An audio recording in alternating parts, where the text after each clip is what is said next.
സഹനാവവതു സഹനൗ ഭുനക്തു സഹ വീര്യം കരവാവഹൈ തേജസ്വിനാവധീതമസ്തു മാ വിദ്വിഷാവഹൈ.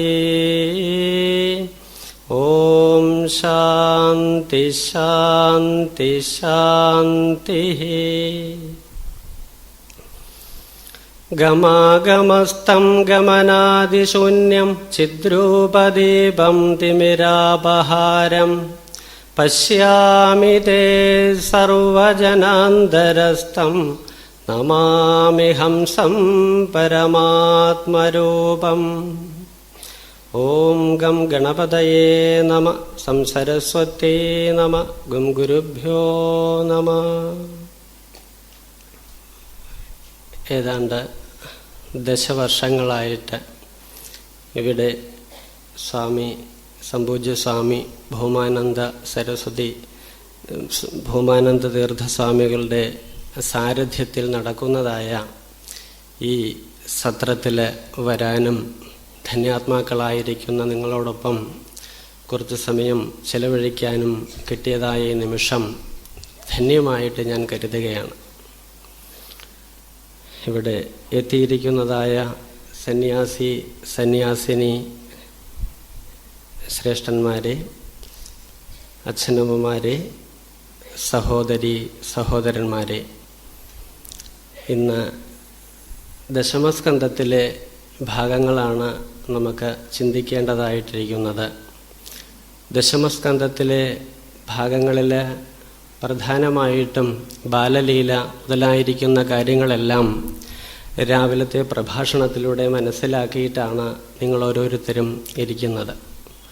ദശമസ്കന്ധത്തിൻ്റെ ഭാവം നോക്കുമ്പോൾ നിരോധം എന്നാണ് ദശമസ്കന്ധത്തിലെ വിഷയത്തെ പ്രതിപാദിച്ചിട്ടുള്ളത്.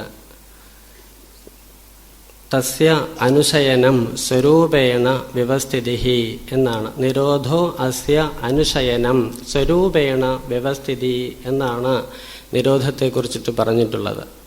അതായത് നമ്മളിൽ അന്തർലീനമായിരിക്കുന്ന ഭഗവത് ഭാവത്തെ വേണ്ട തരത്തിൽ ഉൾക്കൊള്ളാനും തല്ലീനമായിട്ട് തീരാനും ഉതകുന്നതായ കഥാഗോളങ്ങളെ കൊണ്ടിട്ട് തീർക്കുന്നതായ അല്ലെങ്കിൽ മനസ്സിനെ ഈശ്വരാഭിമുഖമാക്കി തീർക്കുന്ന ഭാവങ്ങളാണ് ദശമസ്കന്ധത്തിൻ്റെതായ ഭാവത്തിൽ നിന്നും നമുക്ക് കാണാനായിക്കൊണ്ടിട്ട് കഴിയുന്നത്. അപ്പോൾ നമുക്ക് അതിനെക്കുറിച്ച് ചിന്തിക്കുമ്പോൾ ഇന്നിവിടെ വിഷയമായിട്ട് തന്നിട്ടുള്ളത് വിപ്രപത്നി അനുഗ്രഹം, ഗോവർദ്ധന ഉദ്ധാരണം, അതുപോലെ തന്നെ ഗോവിന്ദാഭിഷേകം എന്ന് പറയുന്നതായ 3 ഭാഗങ്ങളാണ് നമുക്ക് ഈ സന്ദർഭത്തിൽ ചിന്തിക്കാനായിട്ടുള്ളത്. അപ്പോൾ ഭഗവാന്റെ ഓരോ ലീലകളും നമ്മൾ മനസ്സിരുത്തി ചിന്തിക്കുന്നതായ സന്ദർഭത്തിൽ അന്യവിഷയങ്ങളിലേക്ക് പോകുന്നതായ മാനസികാവസ്ഥയെ പൂർണ്ണമായിട്ടും ഈശ്വരാഭിമുഖമാക്കി തീർക്കാൻ തക്ക തരത്തിലാണ് വർണ്ണിക്കപ്പെട്ടിട്ടുള്ളത്. നമ്മൾ ചിന്തിക്കുന്ന സമയത്ത് ആ ഭാവനയിലേക്ക് നമുക്ക് എത്തണമെങ്കിൽ അന്ധകരണം ഈശ്വരാകാരമായിട്ട് തീരാനുള്ളതായ ഗുണകരമായിരിക്കുന്ന ഭാവം ഉണ്ടായിരിക്കണം. എങ്കിലേ ആ ഭഗവത് ലീലകൾ കേൾക്കുമ്പോൾ അതിൻ്റെ മഹത്വത്തെ മനസ്സിലാക്കാനും ആ മഹത്വപൂർണമായിരിക്കുന്ന ഭാവനയിലൂടെ മനസ്സിനെ ഈശ്വരാഭിമുഖമാക്കി തീർക്കാനുമായി കൊണ്ടിട്ട് സാധിക്കുകയുള്ളൂ. സജ്ജനങ്ങളുമായിട്ടുള്ള സംസർഗത്തിൽ നിന്നും നമുക്ക് നേടേണ്ടതും ഈ അന്ധകരണ ശുദ്ധിക്ക് വേണ്ടതായിരിക്കുന്ന കാര്യങ്ങൾ തന്നെയാണ്. ഇപ്പം ദശവർഷമായിട്ട് ഇവിടെ നടക്കുന്നതായിരിക്കുന്ന ഓരോ സത്സംഗങ്ങളിലും പങ്കെടുക്കുകയും വൈവിധ്യമാർന്ന തരത്തിൽ ആ ഭഗവാന്റെ വൈഭവത്തെ വർണ്ണിക്കാൻ തക്ക യോഗ്യരായിരിക്കുന്ന ആചാര്യന്മാരിവിടെ വരികയും അവരുടെ സംസർഗത്തിൽ നിന്നും തത്വപ്രവചനങ്ങളിൽ നിന്നും ആ ഭഗവാന്റെ ഭാവത്തെ മനസ്സിലാക്കാനുള്ളതായ വൈഭവവും ജിജ്ഞാസാപരതയും നേടിയിട്ടുള്ള ആൾക്കാരാണ് നിങ്ങൾ ഓരോരുത്തരും എന്നതാണ് ഇവിടെ നിന്നും നമുക്ക് മനസ്സിലാക്കേണ്ടതായിട്ടുള്ളത്. അപ്പം അങ്ങനെയുള്ളതായിരിക്കുന്ന ഭാവം നമ്മളിൽ വേണ്ട തരത്തിൽ വികസിച്ചു കഴിഞ്ഞാലോ ഈ ലോകത്തിലുള്ളതായ സമസ്തമായിരിക്കുന്ന കാര്യങ്ങളിൽ ഏർപ്പെട്ടിരിക്കുന്ന സമയത്തും ലോകത്തിന് ആധാരമായിട്ടുള്ള ശക്തി എന്ന് പറയുന്നത് ഭഗവാന്റെ വൈഭവമാണെന്ന് മനസ്സിലാക്കാനും ആ വൈഭവവുമായിട്ട് ഒട്ടി നിന്നുകൊണ്ടിട്ട് തനിക്ക് കിട്ടിയിരിക്കുന്നതായ കൈങ്കര്യങ്ങൾ ചെയ്യാനും കഴിയുന്നതോടുകൂടിയിട്ടാണ് ഒരു ജീവൻ പൂർണ്ണനായിട്ട് തീരുന്നത്, പ്രശാന്തചിത്തനായിട്ട് തീരുന്നത് എന്നതാണ് വസ്തുത. അപ്പം നമ്മളെല്ലാവരും ലോകത്തിൽ വൈവിധ്യമാർന്ന കാര്യങ്ങളുമായിട്ട് ബന്ധപ്പെട്ട് നിൽക്കുന്നവരാണ്. ആ കാര്യങ്ങൾ ഓരോന്നും ചെയ്യുന്നതായ സന്ദർഭത്തിലും ഈശ്വര സ്മൃതിയെ നമുക്ക് ചെയ്തുകൊണ്ടിട്ട് നമ്മുടെ കൈങ്കര്യങ്ങളെ അല്ലെങ്കിൽ പ്രവർത്തന മേഖലയെ നമുക്ക് പ്രവർത്തനക്ഷമമാക്കാൻ കഴിയുന്നുണ്ടോ എന്ന് ചിന്തിക്കുന്ന സന്ദർഭത്തിൽ പലപ്പോഴും നമുക്കത് കഴിയാറില്ല എന്നതാണ് വസ്തുത. അപ്പം അങ്ങനെ ജീവിക്കുക എന്ന് പറഞ്ഞാൽ വില കുറഞ്ഞ ജീവിതമായിട്ട് തീരും, അസംതൃപ്തമായിരിക്കുന്ന ഭാവനയോട് കൂടിയിട്ട് തീരും, കൃതകൃത്യത അല്ലെങ്കിൽ കൃതാർത്ഥത എന്ന് പറയുന്നതായ ഒരു ഭാവവും നമുക്ക് അനുഭൂതി ദശയിൽ കൊണ്ടുവരാനായിക്കൊണ്ടിട്ട് കഴിയുകയില്ല. അപ്പം അങ്ങനെയുള്ളതായിരിക്കുന്ന കാര്യങ്ങൾ എന്ന് പറഞ്ഞാൽ ഗതാനുഗതികോ ലോകഃ, വന്നും പോയും ഇരിക്കുന്ന കാര്യങ്ങൾക്കനുസരിച്ചിട്ട് മാത്രം ചരിക്കുന്നതായ ഭാവം എന്നാണ് അതിൽ നിന്നും മനസ്സിലാക്കാൻ കഴിയുന്നത്. അങ്ങനെ വന്നും പോയും ഇരിക്കുന്നതായ ഭാവനയെ വെച്ചുകൊണ്ടിട്ട് ലോകകാര്യങ്ങൾ നമ്മൾ ഏർപ്പെട്ട് കഴിഞ്ഞാൽ ജീവിതം വില കുറഞ്ഞതായിട്ട് തീരും, അല്ലെങ്കിൽ ജീവിതത്തിൻ്റെ മഹത്വപൂർണമായിരിക്കുന്ന ഭാവങ്ങൾ നമുക്ക് ഉൾക്കൊണ്ടുകൊണ്ടിട്ട് ജീവിക്കാനായിക്കൊണ്ടിട്ട് കഴിയുകയില്ല.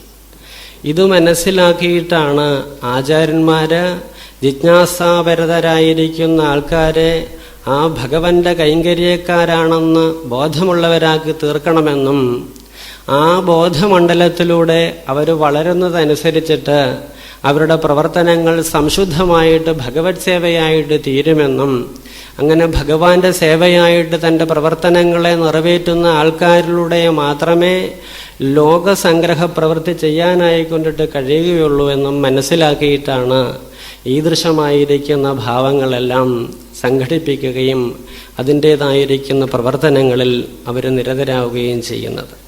അപ്പം അങ്ങനെ നോക്കുമ്പോഴോ നമുക്ക് ഈ ലോകത്തിൽ ചെയ്യുന്ന കാര്യങ്ങളിൽ എല്ലാ സമയത്തും ഭഗവാന്റേതായ ആ സ്മൃതി വൈഭവം നിലനിർത്താനായി കൊണ്ടിട്ട് കഴിയണം.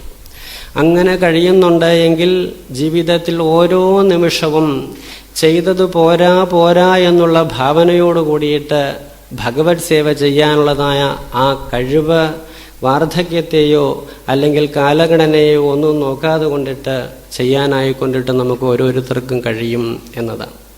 ഇപ്പം ഇവിടെ വിപ്രപത്നി ലീല നമുക്ക് നോക്കാം.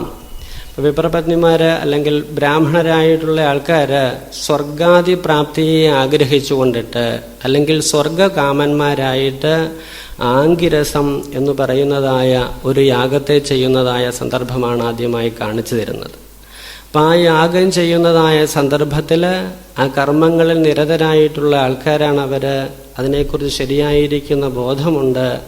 ആ കർമ്മം ചെയ്യുന്നത് കൊണ്ടിട്ട് സ്വർഗാദി ലോകങ്ങളെ പ്രാപിക്കാനായിക്കൊണ്ടിട്ട് കഴിയും എന്നുള്ളതായ ചിന്തയിൽ അതിൽ നിരതനായിരിക്കുന്ന ഭാവം കാണാൻ കഴിയും.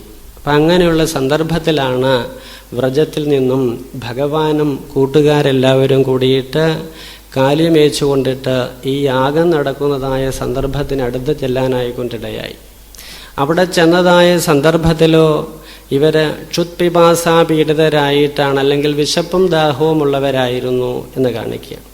അപ്പോൾ ഭഗവാൻ പറഞ്ഞു, നിങ്ങൾ ഇങ്ങനെ പോലൊരു യാഗം നടക്കുന്നുണ്ട്, അവിടെ പോയിട്ട് അവരോട് പറയണം രാമകൃഷ്ണന്മാർ വന്നിട്ടുണ്ട്, അവർ ക്ഷുത്പിപാസ പീഡിതരാണ്, അതുകൊണ്ട് അവർക്ക് ആഹാരം ആവശ്യമുണ്ട്, അതിനുള്ളതായിരിക്കുന്ന ആഹാരം തരണം എന്ന് പോയി പറയൂ എന്ന് ഈ ഗോപക്കുട്ടികളോട് പറഞ്ഞയക്കുകയാണ്.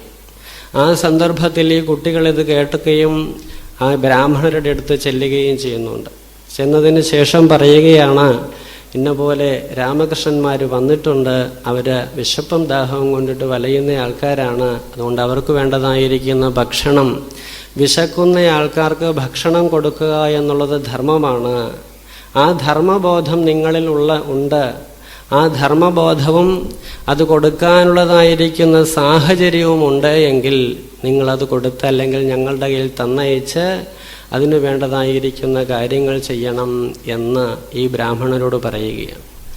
ഈ സന്ദർഭത്തിൽ കർമ്മഠന്മാരായിരിക്കുന്ന അല്ലെങ്കിൽ കർമ്മത്തിൽ പ്രവൃത്തിയിൽ മാത്രം നിരതരായിരിക്കുന്ന ഈ ബ്രാഹ്മണര് ഈ കുട്ടികളുടേതായിരിക്കുന്ന വചനങ്ങളെ ശ്രദ്ധിക്കാനായിക്കൊണ്ടിട്ടോ അതിൻ്റെ സാരവത്തായിരിക്കുന്ന ഭാവത്തെ മനസ്സിലാക്കാനായിക്കൊണ്ടിട്ടോ അതിഥി അല്ലെങ്കിൽ വിശന്നു വലഞ്ഞു വരുന്ന ആൾക്കാർക്ക് ഭക്ഷണം കൊടുക്കുക എന്നുള്ളത് ധർമ്മമാണെന്നുള്ള ഭാവനയോട് കൂടിയിട്ടൊന്നും ഉൾക്കൊള്ളാനായിക്കൊണ്ടിട്ടേയായില്ല, അല്ലെങ്കിൽ അതൊന്നും ശ്രദ്ധിച്ചില്ല എന്ന് പറയുകയാണ്. അപ്പം അങ്ങനെ ശ്രദ്ധിക്കാതെ വന്നതായ സന്ദർഭത്തിലോ അഹം ക്രതുരഹം യജ്ഞ സ്വധാഹമഹം ഔഷധം മന്ത്രോഹമഹമേ വാജ്യമഹം അഗ്നിരഹം ഹുതം പിതാഹമസ്യ ജഗതോ മാതാ ധാതാ പിതാമഹ വേദ്യം പവിത്രമോംകാര ഋക്സാമ യജുരേവച ഗദർഭർത്ത പ്രഭുസാക്ഷി നിവാസ ശരണം സുഹൃദ പ്രഭവ പ്രളയസ്ഥാനം നിധാനം ബീജമവ്യയം എന്നൊക്കെ ഗീതയിൽ പറയും. അതായത് എന്താണോ യജ്ഞം ചെയ്യുന്നത് ആ യജ്ഞസ്വരൂപമായിരിക്കുന്നതും യജ്ഞത്തിന് വേണ്ടതായിരിക്കുന്ന ദ്രവ്യങ്ങളായിരിക്കുന്നതും ആ യാഗാഗ്നി ആയിരിക്കുന്നതും അതിൽ നിന്ന് കിട്ടുന്ന ആ ധർമ്മമെന്ന് പറയുന്ന അല്ലെങ്കിൽ ഫലമായിട്ടിരിക്കുന്നതും അതുപോലെ നാശമില്ലാത്ത ബീജമായിരിക്കുന്നതും സർവത്തിനും ആധാരമായിരിക്കുന്ന ഭാവം എന്ന് പറയുന്നത് ഭഗവാന്റെ ഭാവം തന്നെയാണ് എന്ന് പറയുക. അപ്പം ആ ഭാവമാണ് വേദജ്ഞന്മാരായിരിക്കുന്ന കർമ്മമനുഷ്ഠിക്കുന്നതായ ആൾക്കാർക്കുണ്ടാകേണ്ടതായിട്ടുള്ളത്.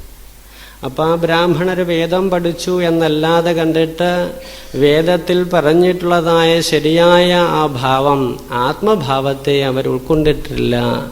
സർവഭൂത സുഹൃതാണ് ഭഗവാൻ എന്നുള്ളതായിരിക്കുന്ന ഭാവത്തെ അവർ ഉൾക്കൊണ്ടിട്ടില്ല എന്ന് കാണിക്കുക.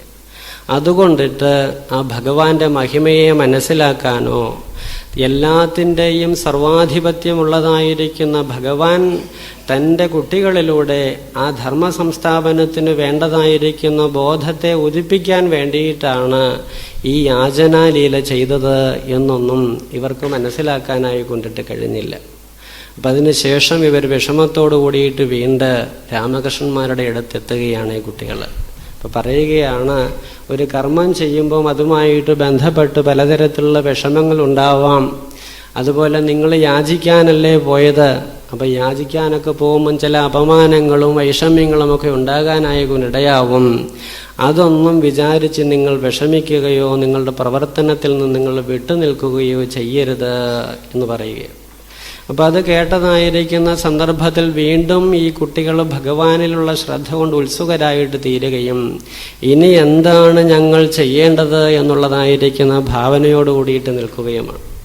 അപ്പോൾ ഭഗവാൻ പറയുകയാണ്, വിപ്രപത്നിമാരുണ്ട് അവിടെ. അപ്പം അവരോട് പോയിട്ട് നിങ്ങൾ നിങ്ങളുടെ കാര്യം പറഞ്ഞു കഴിഞ്ഞാൽ ആ പറയുന്ന കാര്യം തീർച്ചയായിട്ടും സാർത്ഥകമായിട്ട് തീരും. അതിനു വേണ്ടിയിട്ട് നിങ്ങൾ പോകൂ എന്ന് പറയുന്നുണ്ട്. അപ്പം അതനുസരിച്ചിട്ട് വീണ്ടും ഇവര് ഈ വിപ്രപത്നിമാരുടെ അടുത്തേക്ക് പോകാനായിക്കൊണ്ട് ശ്രമിക്കുകയാണ്. അവിടെ ചെന്നു വളരെ സന്തുഷ്ടരായിട്ട് നല്ല വസ്ത്രങ്ങളൊക്കെ അണിഞ്ഞിട്ട് അങ്ങനെ ഈ ഈശ്വരകാര്യമാണല്ലോ നടക്കുന്നത് എന്നുള്ള ഭാവനാപൂരിതമായിരിക്കുന്ന ആ മനസ്ഥിതിയോടുകൂടിയിട്ട് അമ്മമാർ വർദ്ധിക്കുന്നത് കണ്ടു. ഈ അമ്മമാരെ കണ്ടതായിരിക്കുന്ന മാത്രയിൽ തന്നെ ഈ ഗോപന്മാർക്കെല്ലാം ആ മാതൃഭാവമാണ് വാസ്തവത്തിലുണ്ടായത് എന്ന് കാണിച്ചു തരികയാണ്. ചെന്നു ഒരു മടിയും കൂടാതെ അവരുടെ കാര്യങ്ങളൊക്കെ പറഞ്ഞു. രാമകൃഷ്ണന്മാർ വന്നിട്ടുണ്ട്, അവർ വ്രജത്തിൽ നിന്നും ഇത്ര ദൂരം വന്നതോടു കൂടിയിട്ട് ക്ഷീണിതരായിട്ടാണ് വന്നിട്ടുള്ളത്. വിശപ്പും ദാഹവും ഒക്കെ അവരെ അലട്ടുന്നുണ്ട്. അതുകൊണ്ട് അവർക്കും ഞങ്ങൾക്കും ഭക്ഷണം ആവശ്യമായിട്ടിരിക്കണു. അത് തന്നിട്ട് ഞങ്ങളെ അനുഗ്രഹിക്കണം എന്ന് പറയുകയാണ്.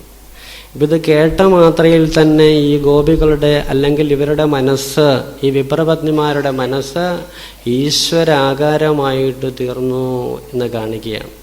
ഭഗവാന്റെ സ്വരൂപമായിട്ട് തീർന്നു എന്ന് കാണിക്കുകയാണ്. എങ്ങനെ അവർക്ക് ഈ ഗുണമുണ്ടായി, അല്ലെങ്കിൽ അങ്ങനെയുള്ളൊരു ചിന്ത അവർക്ക് എങ്ങനെ ഉണ്ടായി എന്നുള്ളതാണ് ഇവിടെ ചിന്താവിഷയമായിട്ടിരിക്കുന്നത്. ഇപ്പോൾ ഗോപികളിൽ നിന്നും ഇവര് ഈ ഭഗവാന്റെ ഗുണഗണങ്ങളെയും സ്വരൂപത്തെയെല്ലാം വേണ്ട തരത്തിൽ കേൾക്കുകയും അത് മനസ്സിലാക്കുകയും ചെയ്തിട്ടുണ്ട്. ആ മനസ്സിലാക്കിയതായിരിക്കുന്ന ഭാവമാണ് മനസ്സിലാക്കേണ്ടത് എന്ന് മനസ്സിലാക്കിയിട്ട് മനസ്സ് ഈശ്വരാകാരമാക്കി വെച്ചിരിക്കുകയാണ് അവർ. അപ്പം അങ്ങനെ രാമൻ കൃഷ്ണൻ എന്നുള്ളതായ നാമം കേട്ടതോടു കൂടിയിട്ട് മനസ്സ് അവരുടെ ഇടത്തേക്ക് ഒഴുകി എന്ന് പറയുക. അതോട് കൂടിയിട്ട് എന്തെല്ലാം വിഭവങ്ങളാണോ അവിടെയുള്ളത് ആ വിഭവങ്ങളെയെല്ലാം എടുത്തുകൊണ്ടിട്ട് അവർ വിഭവസമർത്ഥമായിരിക്കുന്ന മാനസികമായിരിക്കുന്ന ഭാവത്തോടു കൂടിയിട്ട് എങ്ങോട്ട് പോയി? രാമകൃഷ്ണന്മാരുടെ സമീപത്തേക്ക് ഓടിയെത്തി കാണിക്കുക. ഇപ്പം ചതുർവിധമായിരിക്കുന്ന പുരുഷാർത്ഥങ്ങളാണ് നമുക്ക് ഓരോരുത്തർക്കും ഭഗവാൻ പ്രദാനം ചെയ്തിട്ടുള്ളത്. ധർമ്മം, അർത്ഥം, കാമം, മോക്ഷം. ഈ ചതുർവിധമായിരിക്കുന്ന പുരുഷാർത്ഥങ്ങൾക്ക് വേണ്ടിയിട്ട് പ്രവർത്തിക്കാനുള്ളതായ മനുഷ്യ ശരീരവും ആ മനുഷ്യ ശരീരത്തിൽ ഇരുന്നു കൊണ്ട് ഏതെല്ലാം തരത്തിലാണ് കൈങ്കര്യങ്ങൾ ചെയ്യേണ്ടതെന്നുള്ളതായിരിക്കുന്ന വേദവിഹിതമായിരിക്കുന്ന കാര്യങ്ങളും എല്ലാം മനസ്സിലാക്കിയിട്ടിരിക്കുന്നതായ ആൾക്കാരാണ് നമ്മൾ ഓരോരുത്തരും. അപ്പം അതെല്ലാം ഉണ്ട് എങ്കിലും ആ വിഭവസമർത്ഥമായിരിക്കുന്ന ഭാവനകളെ തിരിച്ചറിഞ്ഞ് പ്രവർത്തിക്കാൻ കഴിയാത്തത് കൊണ്ടിട്ട് നമ്മളെല്ലാവരും ദുഃഖിതരായിട്ട് ക്ലേശത്തോടു കൂടിയിട്ട് ലോക അനുഭവങ്ങളിൽ പെട്ടിട്ട് നട്ടം തിരിയുന്ന സ്വഭാവവാന്മാരും സ്വഭാവവതികളുമായിട്ട് തീരുന്നു എന്നതാണ് നമ്മളുടെ ഓരോരുത്തരുടെയും അല്ലെങ്കിൽ ജീവരാശികളുടെ പൊതുവെയുള്ളതായിരിക്കുന്ന സ്വഭാവം നോക്കിയാൽ നമുക്ക് മനസ്സിലാക്കാനായി കൊണ്ടിട്ട് കഴിയുക. ഇവിടെ അങ്ങനെയല്ല.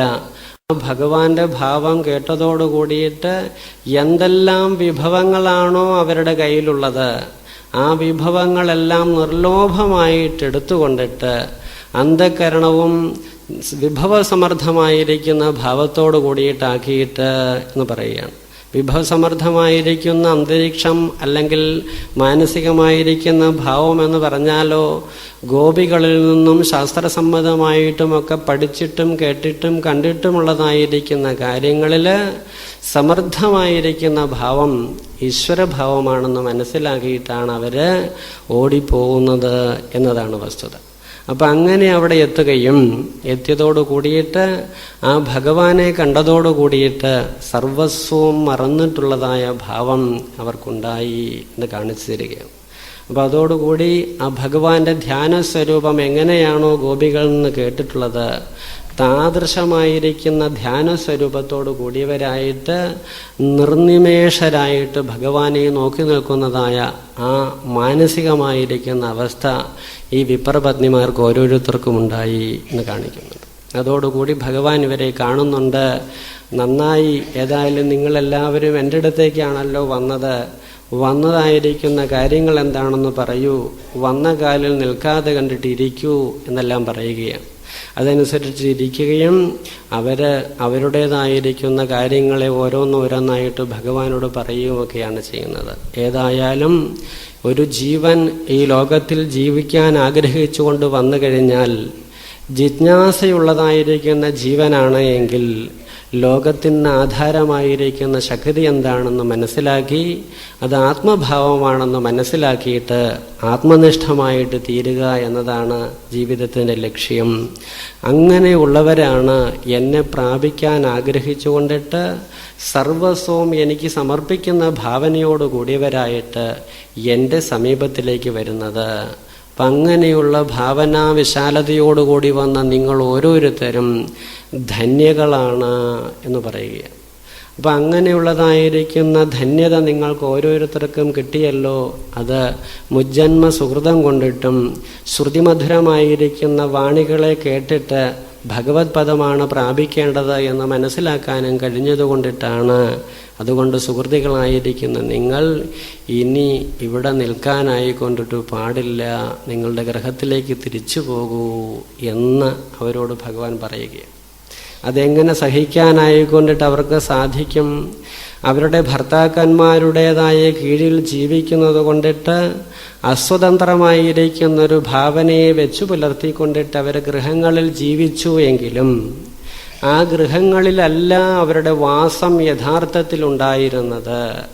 ഗൃഹത്തിൽ ജീവിക്കുന്നതായ സന്ദർഭത്തിലും ഭഗവാന്റെ ഗുണഗണങ്ങളിലും സ്വരൂപത്തിലും തന്നെ വ്യാപൃതമായിരിക്കുന്ന അന്ധകരണത്തോടുകൂടി ജീവിക്കുന്നതായ സ്ത്രീകൾക്ക് അല്ലെങ്കിൽ ബ്രാഹ്മണ സ്ത്രീകൾക്ക് ഭഗവാന്റെ സമീപത്തിലേക്ക് എത്താനുള്ളതായിരിക്കുന്നൊരു സാഹചര്യമുണ്ടായി എത്തി അവർ നിർവൃതിയിലാണ്ടതായിരിക്കുന്ന സമയത്ത് പറയുകയാണ്, നിങ്ങൾ തിരിച്ചു പോകൂ എന്ന്. എന്തിനു വേണ്ടിയിട്ട് ഇങ്ങനെ പറയുന്നു? ഭാഗവതത്തിൻ്റെ ഓരോ സന്ദർഭങ്ങൾ ഭക്തിയെക്കുറിച്ച് പറയുമ്പോൾ ഗോപികമാരെയാണ് ഭക്തിയുടെ സ്വരൂപമായിട്ട് കാണിക്കുന്നത്. യഥാ വ്രജഗോപികാനാം, വ്രജഗോപികൾക്ക് ഏതുവിധമായിരിക്കുന്ന ഭക്തിയാണോ ഭഗവാനിലുള്ളത് ആ ഭാവനയെയാണ് ഭക്തിയുടെ സ്വരൂപമായിട്ട് നമുക്ക് കാണിച്ചു തരുന്നത്. ആ ഗോപികമാരെയും ഭഗവാൻ എത്രയോ സമയവും പരീക്ഷിച്ചിട്ടുണ്ട് എന്ന് നോക്കിയാൽ നമുക്ക് കാണാൻ കഴിയും. എന്തിനു വേണ്ടിയിട്ട്? വിരഹകാതരകളായി തീരുന്ന സമയത്ത് സർവഭൂതരാശികളുടെയും അന്തര്യാമിയായിരിക്കുന്നത് അവിടുന്ന് തന്നെയാണല്ലോ എന്ന് മനസ്സിലാക്കാനുള്ളതായ മാനസിക വൈഭവം അവർക്കുണ്ടായിട്ട് തീരും. അതിനു വേണ്ടിയിട്ട് തന്നെയാണ് ഇവരോടും വാസ്തവത്തിൽ ഭഗവാൻ തിരിച്ചു പോകാനായിക്കൊണ്ടിട്ട് പറയുന്നത്.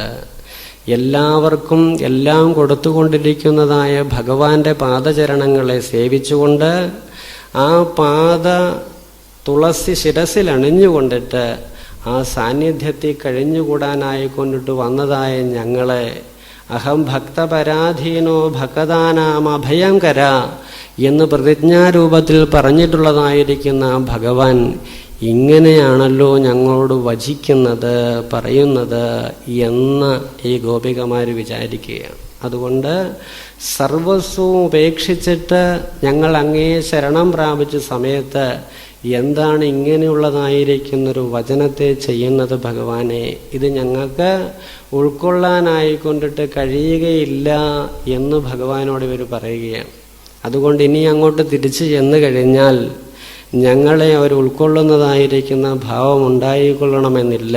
അതുകൊണ്ട് അതിന് നിർബന്ധിക്കരുത് എന്ന് പറയുക. അപ്പം പറയുകയാണ്, വേദജ്ഞന്മാരായിരിക്കുന്ന ആൾക്കാർ ഏതൊരു ഭാവത്തെയാണോ ഉൾക്കൊള്ളുന്നത് അവർ നിർദോഷികളായിരിക്കും.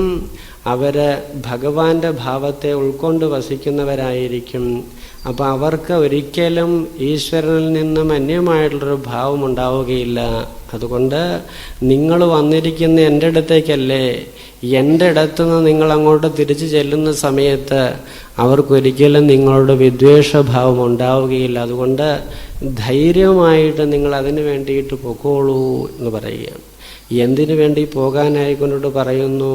നിങ്ങൾ ഗൃഹിണികളാണ്, ഗൃഹധർമ്മം നിങ്ങളിൽ നിക്ഷിപ്തമാണ്. ആ ധർമ്മത്തിൽ അനുസരിച്ചിട്ട് ഗൃഹത്തിൽ ഗൃഹനാഥനും ഗൃഹിണിയും കൂടി ചെയ്യേണ്ടതായിരിക്കുന്ന ചില ധർമ്മങ്ങളുണ്ട്. യജ്ഞമാണ് നടക്കുന്നത്. ആ യജ്ഞത്തിൻ്റെ പരിസമാപ്തി വേണമെങ്കിലോ അവിടെ നിങ്ങളുടെ സാന്നിധ്യവും യജ്ഞപതിയുടേതായിരിക്കുന്ന സാന്നിധ്യവും ആവശ്യമായതുകൊണ്ടിട്ട് നിങ്ങൾ അതിനു വേണ്ടിയിട്ട് പോകൂ എന്ന് പറയുകയാണ്. അപ്പം കാര്യം മനസ്സിലായി. അവിടുന്ന് പറഞ്ഞതുകൊണ്ടിട്ട് അതനുസരിച്ചിട്ട് ഞങ്ങൾ ചെയ്യാനായിക്കൊണ്ടിട്ട് ബാധ്യസ്ഥരാണ്, അതിനു വേണ്ടിയിട്ട് പോകുന്നു എന്നുള്ള ഭാവനയോട് കൂടിയിട്ട് അവർ ഓരോരുത്തരും അവരുടെ ഗേഹങ്ങളിലേക്ക് തിരിച്ചുപോയി എന്ന് കാണിക്കുന്നുണ്ട്. എന്നാൽ ഒരു വിപ്രപത്നിക്ക് മാത്രം ഈ ഭഗവാന്റെ സാന്നിധ്യത്തിലേക്ക് പോകാനായിക്കൊണ്ടിട്ട് തൻ്റെ ഭർത്തൃഭാവമുള്ളയാൾ അനുവദിച്ചില്ല എന്നും കാണിച്ചു തരുന്നതായിട്ട് നമുക്ക് കാണാം. അപ്പം അങ്ങനെയുള്ള സന്ദർഭത്തിലോ അതിനുള്ള അവസരം കിട്ടാത്തത് കൊണ്ടിട്ട് ഏത് ഗോപികമാരിൽ നിന്നാണോ ഭഗവാന്റെ ഭാവം കേട്ടിട്ടുള്ളത്, ജീവിതത്തിൽ ഭഗവാന്റെ ഭാവം സ്വാംശീകരിച്ചിട്ടുള്ളത്, ആ ഭാവനയിൽ വെച്ചുകൊണ്ടിട്ട് ഭഗവതാകാരമായിരിക്കുന്ന അന്ധകരണത്തോട് കൂടിയിട്ട് ആ വിപ്രപത്നി ഭഗവത് ലീനയായിട്ട് തീർന്നു. തൻ്റെ ഭൗതിക ശരീരത്തെ ഉപേക്ഷിച്ചു കൊണ്ടിട്ട് ഭഗവാനിൽ ലീനയായിട്ട് തീർന്നു എന്നും നമുക്ക് ഈ സന്ദർഭത്തിൽ കാണാനായിക്കൊണ്ടിട്ട് കഴിയും. അപ്പോൾ എത്ര കണ്ടിട്ട് മാനസികമായിരിക്കുന്ന വൈഭവം ഈശ്വരാകാരമായിട്ട് മാറുന്നുവോ അതനുസരിച്ചിട്ടാണ് വൈഭവത്തെ, ഭഗവാന്റെ വൈഭവത്തെ നമുക്ക് ഓരോരുത്തർക്കും അനുസരിക്കാനും ആസ്വദിക്കാനും കഴിയുന്നത്. അപ്പം ഭൗതികമായിരിക്കുന്ന ഭാവനകളെല്ലാം നമ്മൾ നിറവേറ്റുമ്പോഴും അത് യജ്ഞമയമായിട്ടാണ് ചെയ്യുന്നത് എങ്കിൽ ഈശ്വരാകാരമായിരിക്കുന്ന മാനസികമായ വൃത്തി നമുക്കുണ്ടാക്കി തീർക്കാൻ കഴിയും. അപ്പം അങ്ങനെയുള്ളതായ ഭാവം നമ്മൾ ചെയ്യുകയാണ് എങ്കിൽ ഉപാധി സംബന്ധമായിരിക്കുന്ന ശരീര സംബന്ധമായിരിക്കുന്ന തടസ്സങ്ങൾക്കുപരിയായിട്ട് മനസ്സ് ഈശ്വരാകാരമാക്കി വെക്കാനായിക്കൊണ്ടിട്ട് കഴിയും. എല്ലാം ഒത്തിണങ്ങിയതിന് ശേഷം ഈശ്വര വിചാരം ചെയ്യാം, അല്ലെങ്കിൽ ചെയ്യേണ്ട പ്രവൃത്തികളെല്ലാം ചെയ്തതിന് ശേഷം ഭഗവത് ഭജനം ചെയ്യാമെന്ന് ആരെങ്കിലും വിചാരിക്കുന്നുണ്ട് എങ്കിൽ അത് ആനയെ കുളിപ്പിച്ച് നിർത്തിയതിന് ശേഷം ആന ആ മണ്ണുവാരി ശരീരത്തെടുക്കുന്നത് പോലെ മാത്രമാണ്. ഒരു കാലത്തും ശുദ്ധി അല്ലെങ്കിൽ ഭഗവാന്റെ പദം പ്രാപിക്കാനായിക്കൊണ്ടിട്ട് കഴിയുകയില്ല എന്നതാണ് വസ്തുത. അതുകൊണ്ട് ആ ഗോപിക്ക് അത്തരത്തിൽ ചെയ്യാൻ, അല്ലെങ്കിൽ ആ വ്രജപത്നിക്ക് അല്ലെങ്കിൽ ആ ബ്രാഹ്മണ പത്നിക്ക് അത്തരത്തിൽ ചെയ്യാൻ കഴിഞ്ഞുവെങ്കിൽ മറ്റുള്ളവരും ഗേഹങ്ങളിൽ പോകുന്നത് എന്തിനു വേണ്ടിയിട്ട്? യജ്ഞമയമായിരിക്കുന്ന കർമ്മങ്ങളെ തൻ്റെ ഭർത്താവുമായിട്ട് അല്ലെങ്കിൽ കുടുംബവുമായിട്ട് ബന്ധപ്പെട്ട് ചെയ്യാൻ വേണ്ടിയിട്ടാണ് അവർ വീണ്ടും ഗൃഹകർമ്മങ്ങളിലേക്ക് അല്ലെങ്കിൽ ഗൃഹധർമ്മങ്ങളിലേക്ക് തിരിച്ചു പോയത് എന്ന് കാണാൻ കഴിയും. അപ്പം അതോടുകൂടിയിട്ടോ ഈ ബ്രാഹ്മണന്മാരുടെ മനസ്സിലും ചില തെളിമയൊക്കെ ഉണ്ടാകാനായി കൊണ്ടു തുടങ്ങി എന്ന് കാണിക്കുകയാണ്. ഇപ്പം സത്വഗുണപ്രധാനന്മാരാണല്ലോ അവർക്ക് കാര്യങ്ങൾ മനസ്സിലാക്കാൻ കഴിയായികയില്ല. അതിനുള്ള സാഹചര്യങ്ങൾ വരുന്നതോട് കൂടിയിട്ടാണ് ആധ്യാത്മിക മണ്ഡലത്തിൽ വ്യാപരിക്കുന്ന ആൾക്കാർക്കും ശരിയായിരിക്കുന്ന സ്ഫടികസ്ഫുടമായിരിക്കുന്ന ബുദ്ധിവൈഭവം തെളിയുന്നത്. അപ്പം ഏതാണ്ട് പൊട്ടക്കിണറ്റിൽ സൂര്യകിരണങ്ങൾ പതിക്കുന്നത് പോലെ അവരുടെ ഹൃദയത്തിലും ചില വെളിച്ചങ്ങളൊക്കെ വരാൻ തുടങ്ങി എന്ന് കാണിക്കുകയാണ്. നമ്മൾ വേദം പഠിച്ചു, വേദത്തിൻ്റെതായിരിക്കുന്ന ഭാവങ്ങൾ അനുസരിച്ചുള്ളതായിരിക്കുന്ന കർമ്മങ്ങൾ ചെയ്യാനായിക്കൊണ്ടിട്ട് കഴിയാം. അതുപോലെ തന്നെ ആംഗിരസം എന്നതായ ആ യജ്ഞത്തെയും ഒക്കെ ചെയ്തുകൊണ്ടിട്ട് ആ സ്വർഗാദി കാമനയെ വെച്ചുകൊണ്ട് പ്രവർത്തിക്കാനുള്ളതായിരിക്കുന്ന ബുദ്ധിവൈഭവവും എല്ലാം ഉണ്ട് എങ്കിലും നമ്മളുടെ വനിതകൾക്ക് കിട്ടിയതായിരിക്കുന്ന ഭാഗ്യം നമുക്ക് കിട്ടിയിട്ടില്ലല്ലോ എന്നവർ വിചാരിക്കുകയാണ്. ഭഗവാനിൽ എന്ത് ചെയ്യുമ്പോഴും എന്തിനു വേണ്ടിയിട്ടാണ് ചെയ്യുന്നത്? ആ ചെയ്യുന്നതിൻ്റെതായിരിക്കുന്ന കാര്യങ്ങൾ വേണ്ട തരത്തിൽ ഉൾക്കൊള്ളാൻ കഴിയുന്ന ഒരു ജീവനെ സംബന്ധിച്ചിടത്തോളം ഈശ്വര സാക്ഷാത്കാരമാണ് ജീവിതത്തിൽ നേടേണ്ടതായിട്ടുള്ളത്. അപ്പം ആ സാക്ഷാത്കൃതമായിരിക്കുന്ന ഭാവം ഗുരുകുലവാസമോ വേദപഠനമോ ശരിയായിരിക്കുന്ന സംസ്കാരത്തിൻ്റെതായ ഭാവമോ ഒന്നും ഉൾക്കൊള്ളാത്തതായിരിക്കുന്ന നമ്മളുടെ വിപ്രപത്നിമാർക്ക് അല്ലെങ്കിൽ പത്നിമാർക്ക് കിട്ടാനായിക്കൊണ്ടിടയായിട്ടുണ്ട്. അപ്പം അത്തരത്തിലുള്ളതായിരിക്കുന്ന ഭാവം പോലും എനിക്ക് അല്ലെങ്കിൽ നമുക്ക് നേടാനായിക്കൊണ്ടിട്ട് കഴിഞ്ഞിട്ടില്ലല്ലോ എന്ന് ഇവരോരോരുത്തരും ചിന്തിക്കുന്നതായിട്ട് നമുക്ക് കാണാൻ കഴിയും. അങ്ങനെ ഈ സ്ത്രീകളെ അവരോരോരുത്തരും ഉൾക്കൊള്ളുകയും അവരുടേതായിരിക്കുന്ന ഭാവനയോട് കൂടിയിട്ട് സംസർഗത്തോടു കൂടിയിട്ട് ഭഗവാന്റെ മഹിമയെ ഇവരോരോരുത്തരും മനസ്സിലാക്കുകയും അങ്ങനെ മനസ്സിലാക്കിയതിനു ശേഷം ഭഗവാനെ പൂജിക്കുന്ന അല്ലെങ്കിൽ സ്തുതിക്കുന്ന ഉൾക്കൊള്ളുന്നതായിരിക്കുന്ന ഭാവനാ വിശാലതയോട് കൂടിയിട്ട് തീർന്നു ഇവരോരോരുത്തരും എന്ന് നമുക്ക് കാണാനായിക്കൊണ്ടിട്ട് കഴിയും. അപ്പം അങ്ങനെ ഈ ലോകത്തിൽ ജീവിക്കുന്ന സന്ദർഭത്തിൽ ഓരോ സാഹചര്യങ്ങളാണ് ഓരോ ശരീരവുമായിട്ട് ബന്ധപ്പെട്ട് വന്നുകൊണ്ടിരിക്കുന്നത്.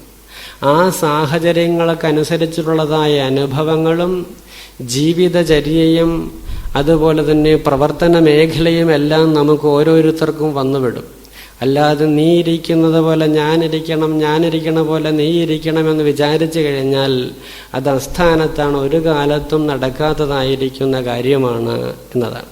അപ്പം അങ്ങനെ ഉള്ളത് കൊണ്ടിട്ടാണ് ഒരു ഡിറ്റോ പോലെ നമുക്ക് പ്രവർത്തിക്കാൻ കഴിയാത്തത് കൊണ്ടിട്ട് ശാസ്ത്ര സംബന്ധമായിരിക്കുന്ന കാര്യങ്ങളെ നമ്മൾ കേൾക്കാനും അത് ഉൾക്കൊള്ളാനും അത് പഠിക്കാനും അതിൻ്റെ ഭാവന വിശാലതയോട് കൂടിയിട്ട് തൻ്റേതായിരിക്കുന്ന വ്യാപാര മണ്ഡലത്തെ ആക്കി തീർക്കാനും കഴിഞ്ഞു കഴിഞ്ഞാൽ ജീവിതം സാർത്ഥകമായിട്ട് തീരും, സഫലമായിട്ട് തീരും, കൃതകൃത്യമായിട്ട് തീരും. അതിനുള്ളതായിരിക്കുന്ന സാഹചര്യമാണ് നമുക്ക് ഇങ്ങനെയുള്ളതായിരിക്കുന്ന സത്രശാലകളിൽ നിന്നും സജ്ജനങ്ങളുടേതായിരിക്കുന്ന സംസർഗത്തിൽ നിന്നുമെല്ലാം ഉണ്ടാക്കി തീർക്കേണ്ടത്. അപ്പം അങ്ങനെ തീർക്കാൻ കഴിഞ്ഞാലോ പടുപാട്ടൊന്നും പാടാത്തതായ കഴുതയില്ല എന്ന് പറയും. അതായത് കഴുതയിലും എല്ലാ ജീവരാശികളുടെയും അന്തര്യാമി രൂപേണ വർത്തിക്കുന്നത് ഭഗവത് ഭാവം തന്നെയാണ്. ആ ഭാവത്തെ ഏതു ജീവൻ തിരിച്ചറിയുന്നുവോ അതോടുകൂടിയിട്ട് ഈ 4-5 മുഴം നീളമുള്ളതായിരിക്കുന്ന ശരീരത്തിൽ നിന്നും അപ്പുറത്താണ് തൻ്റേതായിരിക്കുന്ന സ്വരൂപം, തൻ്റേതായിരിക്കുന്ന ഭാവനാ വൈഭവം, തൻ്റേതായിരിക്കുന്ന ലോകം എന്ന് ജീവൻ മനസ്സിലാക്കാനായിക്കൊണ്ടിടയാവും. ആ മനസ്സിലാക്കുന്നതോടു കൂടിയിട്ട് അതുതന്നെയായിട്ട് തീരുകയാണ് ജീവന്മാർ ചെയ്യുന്നത്.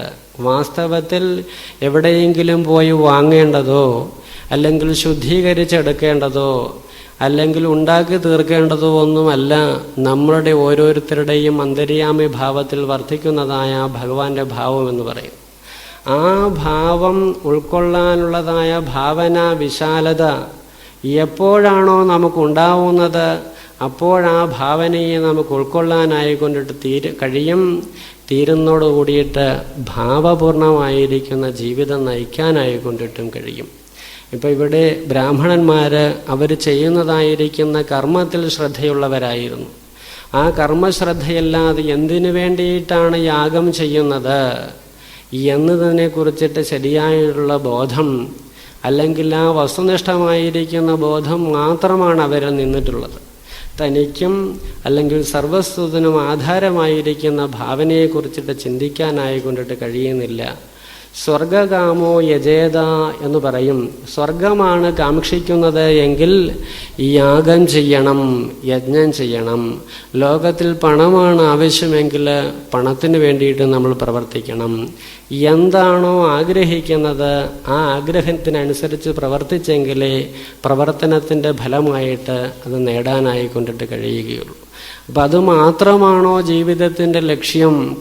ഉണ്ടാവുകയും വളരുകയും പരിണമിക്കുകയും ജീർണിക്കുകയും അതുപോലെ തന്നെ നശിക്കുകയും ചെയ്യുന്ന ഉപാധിയോട് കൂടിയിട്ട് ലോകത്തിലിരിക്കുന്നു.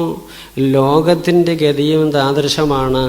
അപ്പം അതുകൊണ്ട് അങ്ങനെയുള്ള ലോകവും ആ ലോകത്തിലിരിക്കുന്നതായിരിക്കുന്ന തൻ്റെ ജീവിതവുമൊക്കെ പറയുന്നത് വാസ്തവത്തിൽ ക്ഷണപ്രഭമാണ്, ചഞ്ചലമാണ് എന്ന് മനസ്സിലാക്കുന്നത് ഒരു ജീവനെ സംബന്ധിച്ചിട്ട് ഇതിനുള്ളിൽ എന്തെങ്കിലും ഉണ്ടോ, ഈ ജീവിതത്തിന് സാരവത്തായിരിക്കുന്ന ഏതെങ്കിലും ഭാവമുണ്ടോ എന്ന് ചിന്തിക്കും. അങ്ങനെ ചിന്തിക്കുന്നതോട് കൂടിയിട്ട് ഭഗവതാകാരമായിരിക്കുന്ന വൃത്തി ഉണ്ടാകാനായിക്കൊണ്ടിടയാവും. സേവാമാനസലാലസരായിരിക്കുന്ന ഈ അമ്മമാർക്ക് അതിനുള്ളതായിരിക്കുന്ന കഴിവുണ്ടായിരുന്നു.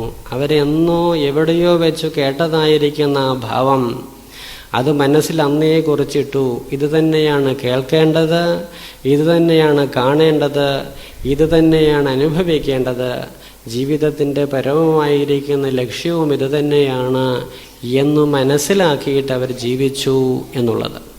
ആ ഭാവനയെ മനസ്സിലാക്കി തരാൻ വേണ്ടിയിട്ടാണ് ഭഗവാൻ യഥാകാലങ്ങളിൽ ഈ ലോകത്തിൽ അവതാര ലീലകളെ എടുക്കുന്നത് എന്നതും വസ്തുതയാണ്. താൻ മാനുഷികമായിരിക്കുന്ന ശരീരത്തെ എടുത്തതോടു കൂടിയിട്ട് മാനുഷികമായിരിക്കുന്ന എല്ലാ പരിഗണനയെയും വെച്ചുകൊണ്ടിട്ടാണ് ഈ യാചനയ്ക്കും അതുപോലെ തന്നെ മറ്റുള്ളതായിരിക്കുന്ന കാര്യങ്ങൾക്കും എല്ലാം ഇറങ്ങിത്തിരിച്ചിട്ടുള്ളത് എന്ന് നോക്കണം. അപ്പം ആ ഭഗവാൻ ലക്ഷ്മീദേവി തന്നെ തൻ്റെ സാന്നിധ്യം തന്നിൽ തന്നെ സാന്നിധ്യം ചെയ്യുന്നതായ ഭഗവാന് യാചിക്കേണ്ടതായിരിക്കുന്ന ആവശ്യം എന്താണ്? അല്ലെങ്കിൽ ഒരു നേരത്തെ ഭക്ഷണത്തിന് വേണ്ടിയിട്ട് മറ്റുള്ളവരോട് പോയി ചോദിക്കേണ്ടതായിരിക്കുന്ന ആവശ്യം എന്താണ് എന്ന് നോക്കണം. അപ്പം ആവശ്യമില്ല എങ്കിലും ശരിയായിരിക്കുന്ന സത്വഗുണസമ്പന്നന്മാരായിരിക്കുകയും ലോകത്തിന് മാതൃകയായിരിക്കുകയും ലോകത്തോട് ഈ വഴിക്ക് പോകാനായിക്കൊണ്ടിട്ട് പറയേണ്ടതായിരിക്കുന്നതായ ആൾക്കാരാണ് ഇവിടെ ബ്രാഹ്മണന്മാർ എന്നതുകൊണ്ട് ഉദ്ദേശിക്കുന്നത്. അപ്പം അങ്ങനെയുള്ളതായിരിക്കുന്ന ആൾക്കാരുടെ പ്രവർത്തനം വെറും ചോറിനും പയറിനും വേണ്ടിയിട്ട് അല്ലെങ്കിൽ ഉദരപൂരണത്തിന് വേണ്ടിയിട്ട് സ്വർഗകാമനയ്ക്ക് വേണ്ടിയിട്ട് മാത്രമാണ് വിനിയോഗിക്കുന്നത് എങ്കിൽ അത് സാധ്യമല്ല, അതുകൊണ്ട് പൂർണ്ണമായിരിക്കുന്ന തൃപ്തി അവർക്ക് വരില്ല എന്ന് മനസ്സിലാക്കിയ ഭഗവാൻ അവരെ എങ്ങോട്ട് ആനയിക്കുന്നു? ഭഗവത് സന്നിധിയിലേക്ക് ആനയിക്കാൻ വേണ്ടിയിട്ട് മനുഷ്യജന്മിയായിട്ട് വരികയും അതുപോലെ തൻ്റെ ഇംഗിതത്തെ കുട്ടികളിലൂടെ അല്ലെങ്കിൽ യാചനാരൂപത്തിൽ അവിടെ അറിയിക്കുകയുമൊക്കെയാണ്. അപ്പം അങ്ങനെയുള്ളതായ ഭാവന എന്തിനു വേണ്ടിയെടുത്തു?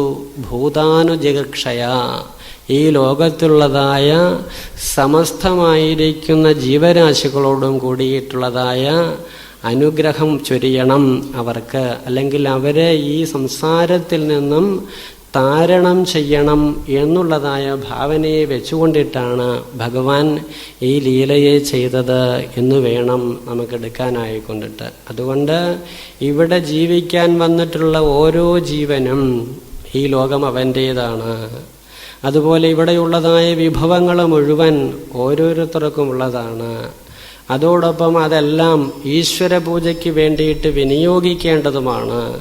അപ്പം അതിലൊരു കൈങ്കര്യക്കാരനായിട്ട് നാം മുൻപിരുന്ന കർമ്മങ്ങളുടെ ഫലമായിട്ട് മാത്രം മനുഷ്യജന്മം നമുക്ക് കിട്ടുകയും ആ കൈങ്കര്യത്തെ ചെയ്യാനുള്ളതായിരിക്കുന്ന ഒരവസരവും ഭഗവാൻ തന്നിരിക്കുകയാണ്. അപ്പം എനിക്ക് ഇത് മതി എന്ന് പറഞ്ഞിട്ട് എന്തെങ്കിലും സമ്പാദിച്ചാൽ, ഏതെങ്കിലും ഒരു ഔദ്യോഗികമായിരിക്കുന്ന പദം കിട്ടിയാൽ, അല്ലെങ്കിൽ ഏതെങ്കിലും ഒരു കാര്യത്തിന് വേണ്ടിയിട്ട് മാത്രം ജീവിതത്തെ അടിയറ വെക്കാനായി കൊണ്ടിട്ട് പാടില്ല. പൂർണ്ണമായിരിക്കുന്ന വികാസത്തിൽ ഒരു ജീവൻ എത്തിച്ചേരണം. അനന്തമായിരിക്കുന്ന സാധ്യത ഓരോ ജീവനിലും അന്തർലീനമായിരിക്കുന്നുണ്ട്. ആ അനന്തമായിരിക്കുന്ന സാധ്യതയെ തിരിഞ്ഞറിഞ്ഞുകൊണ്ട് അനന്തകോടി ജനങ്ങൾക്കും സേവയെ ചെയ്യുന്ന ഉപകരണമായിട്ട് തീരണം ഓരോ ജിജ്ഞാസുക്കളായിരിക്കുന്ന ജീവന്മാരും എന്ന് കണ്ടിട്ടാണ് ഭഗവാൻ യഥാകാലം യഥായോഗ്യം അവതാരാദി ലീലകളെ ചെയ്യുന്നത് എന്ന് മനസ്സിലാക്കണം. എത്ര ഭഗവാന്റെ അവതാരമുണ്ടായാലും, എത്ര സാഹചര്യങ്ങളുണ്ടായാലും, വിഭവസമൃദ്ധമായിരിക്കുന്ന ലോകങ്ങളെ അനുഭവിക്കാനുള്ളതായിരിക്കുന്ന വൈഭവത്തെ തന്നാലും നമ്മൾ ഓരോരുത്തരും കപോലകൽപ്പിതമായിരിക്കുന്ന അല്ലെങ്കിൽ സങ്കല്പജന്യമായിരിക്കുന്ന ലോകത്തിലേ ഇരിക്കുകയുള്ളൂ എന്നിരുന്നു കഴിഞ്ഞാലോ അത് പൊട്ടക്കിണറ്റിലുള്ളതായിരിക്കുന്ന വാസം പോലെയാണ്, അല്ലെങ്കിൽ അന്ധകൂപത്തുള്ളതായിരിക്കുന്ന വാസം പോലെയാണ്.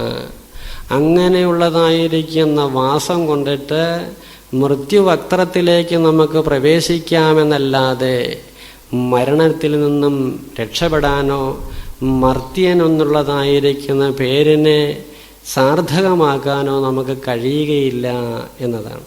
അപ്പം അങ്ങനെ കഴിയാനുള്ളതായിരിക്കുന്ന കഴിവ് പോരാ ജീവന്മാർ സമ്പാദിക്കാനായിക്കൊണ്ടിട്ട് ഈ അമ്മമാര് ഗൃഹാന്തകൂപത്തിൽ എത്ര കാലം കഴിഞ്ഞുവെങ്കിലും ആ ഭാവത്തെ അവർക്ക് ഭഗവത് സ്മൃതി കൊണ്ടിട്ട് തരണം ചെയ്യാനായിക്കൊണ്ടിട്ട് കഴിഞ്ഞു. ഇപ്പം ഗൃഹകാര്യങ്ങളൊക്കെ നോക്കുന്നത് നല്ലതല്ല എന്നല്ല, ഗൃഹത്തിലുള്ള ഓരോ കാര്യങ്ങൾ ചെയ്യുമ്പോഴും ഭർത്തൃഭാവത്തിലും പുത്രഭാവത്തിലും ജീവരാശികളുടെ ഭാവത്തിലും അതിഥികളുടെ ഭാവത്തിലും എല്ലാം നമ്മളുമായിട്ട് ബന്ധപ്പെട്ടിരിക്കുന്നത് ഭഗവാന്റെ സാന്നിധ്യമാണ് എന്ന് മനസ്സിലാക്കിയിട്ട് അവരെ സേവിക്കാൻ വേണ്ടിയിട്ടാണ് തന്നിട്ടുള്ളത് എന്നുള്ള ഭാവനയോട് കൂടിയിട്ട് ശ്രീകൃഷ്ണ ഗോവിന്ദ ഹരേ മുരാരേ എന്നുള്ളതായിരിക്കുന്ന നാമസ്മരണയോട് കൂടിയിട്ടാണ് നമ്മൾ ഗൃഹകൃത്യത്തെ ചെയ്യുന്നത് എങ്കിൽ ആ ഗൃഹകൃത്യം എന്തായിട്ട് തീരും? ഈശ്വര പൂജയായിട്ട് തീരും. അങ്ങനെയുള്ളതായിരിക്കുന്ന ഈശ്വര പൂജയെ ചെയ്യുന്നതായ ജീവന് ഈശ്വര സന്നിധിയിലേക്ക് സഞ്ചരിക്കാനായിക്കൊണ്ടിട്ട് കഴിയും. ഈശ്വര സന്നിധിയിൽ ചെല്ലുന്നതോട് കൂടിയിട്ടോ ഭഗവാന്റെ സ്വരൂപത്തെ തന്നിൽ നിന്ന് അന്യമല്ല എന്നുള്ള ഭാവനയിൽ ഉൾക്കൊള്ളാനായിക്കൊണ്ടിട്ട് കഴിയും. അങ്ങനെ ഉൾക്കൊള്ളുന്നതായിരിക്കുന്ന ജീവന് വീണ്ടും ജീവിക്കേണ്ടതായിട്ട് വന്നാൽ ആ ജീവിതം യജ്ഞമയമായിട്ട് കൊണ്ടുപോകാനായിക്കൊണ്ടിട്ട് കഴിയും. അങ്ങനെ യജ്ഞമയമായിട്ട് ജീവിക്കുന്നതോട് കൂടിയിട്ടോ യഥായത് കർത്തുമായാതെ എപ്പോഴെന്താണോ ചെയ്യേണ്ടതായിട്ട് വരുന്നത് തത്കൃത്വാസേ യഥാസുഖം അത് ചെയ്തുകൊണ്ടിട്ട് സന്തോഷമായിട്ടിരിക്കാനായിക്കൊണ്ടിട്ട് കഴിയും. സന്തോഷപരമോ ലാഭ, സന്തോഷമാണ് ഈ ലോകത്തിൽ നിന്ന് സമ്പാദിക്കാനുള്ളതായ ഏറ്റവും വലുതായിരിക്കുന്ന ലാഭം. ആ പരമമായിരിക്കുന്ന ലാഭത്തെ നമുക്ക് കരഗതമാക്കാനായിക്കൊണ്ടിട്ട് കഴിയും. ഉള്ളം കൈയിലെ നെല്ലിക്ക പോലെ എന്നാണ് ഈ വിപ്രപത്നി ലീലയിൽ നിന്നും നമുക്ക് മനസ്സിലാക്കേണ്ടതായിട്ടുള്ളത്.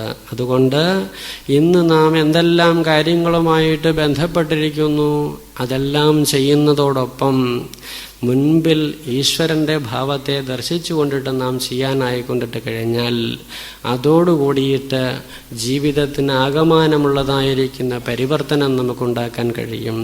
കപോലകൽപ്പിതമായിരിക്കുന്ന ലോകത്തിൽ നിന്നും വിവിധമായിരിക്കുന്ന വൈചിത്രത്തോടു കൂടിയിട്ട് ഭഗവാന്റെ ആ ലോകത്തെ കണ്ടുകൊണ്ടിട്ട് ആ ആലോകന ദൃഷ്ടിയോടു കൂടിയിട്ട് പ്രഭുവിന് അച്യുതന് ആശ്രയിച്ചുകൊണ്ടിട്ട് അച്യുതന്റെ ആ ഭാവത്തെ സേവിക്കുന്നവരായിട്ട് നമുക്ക് കഴിയാനായിക്കൊണ്ടിട്ട് കഴിയും. അങ്ങനെയുള്ളതായ ഒരു പരിവർത്തനം മാത്രമാണ് ഇവിടെ ഉദ്ദേശിക്കുന്നത് ഈ ലീലയിലൂടെ, ഭഗവാന്റെ ലീലയുടെ എന്നതാണ്. പണ്ടൊരു അമ്മ രാമകൃഷ്ണദേവന്റെ അടുത്ത് ചെന്നു, പ്രായമൊക്കെയായി. അവിടെ ചെന്ന സമയത്ത് ഇപ്പം പ്രായമുള്ള ആൾക്കാർക്കൊക്കെ എന്താണ് പ്രധാനമായിരിക്കുന്ന ഡ്യൂട്ടി? കുട്ടികളെയൊക്കെ നോക്കണം, ഗൃഹകൃത്യങ്ങളൊക്കെ ചെയ്യണം, അങ്ങനെ വസിക്കുക എന്നതാണ്. അപ്പം അങ്ങനെ വസിക്കുന്ന സന്ദർഭത്തിൽ ഈ അമ്മയ്ക്കും പ്രായം കുറഞ്ഞു വരികയല്ല, ഓരോ ദിവസം ചെല്ലുമ്പോഴും കൂടി വരികയാണ്.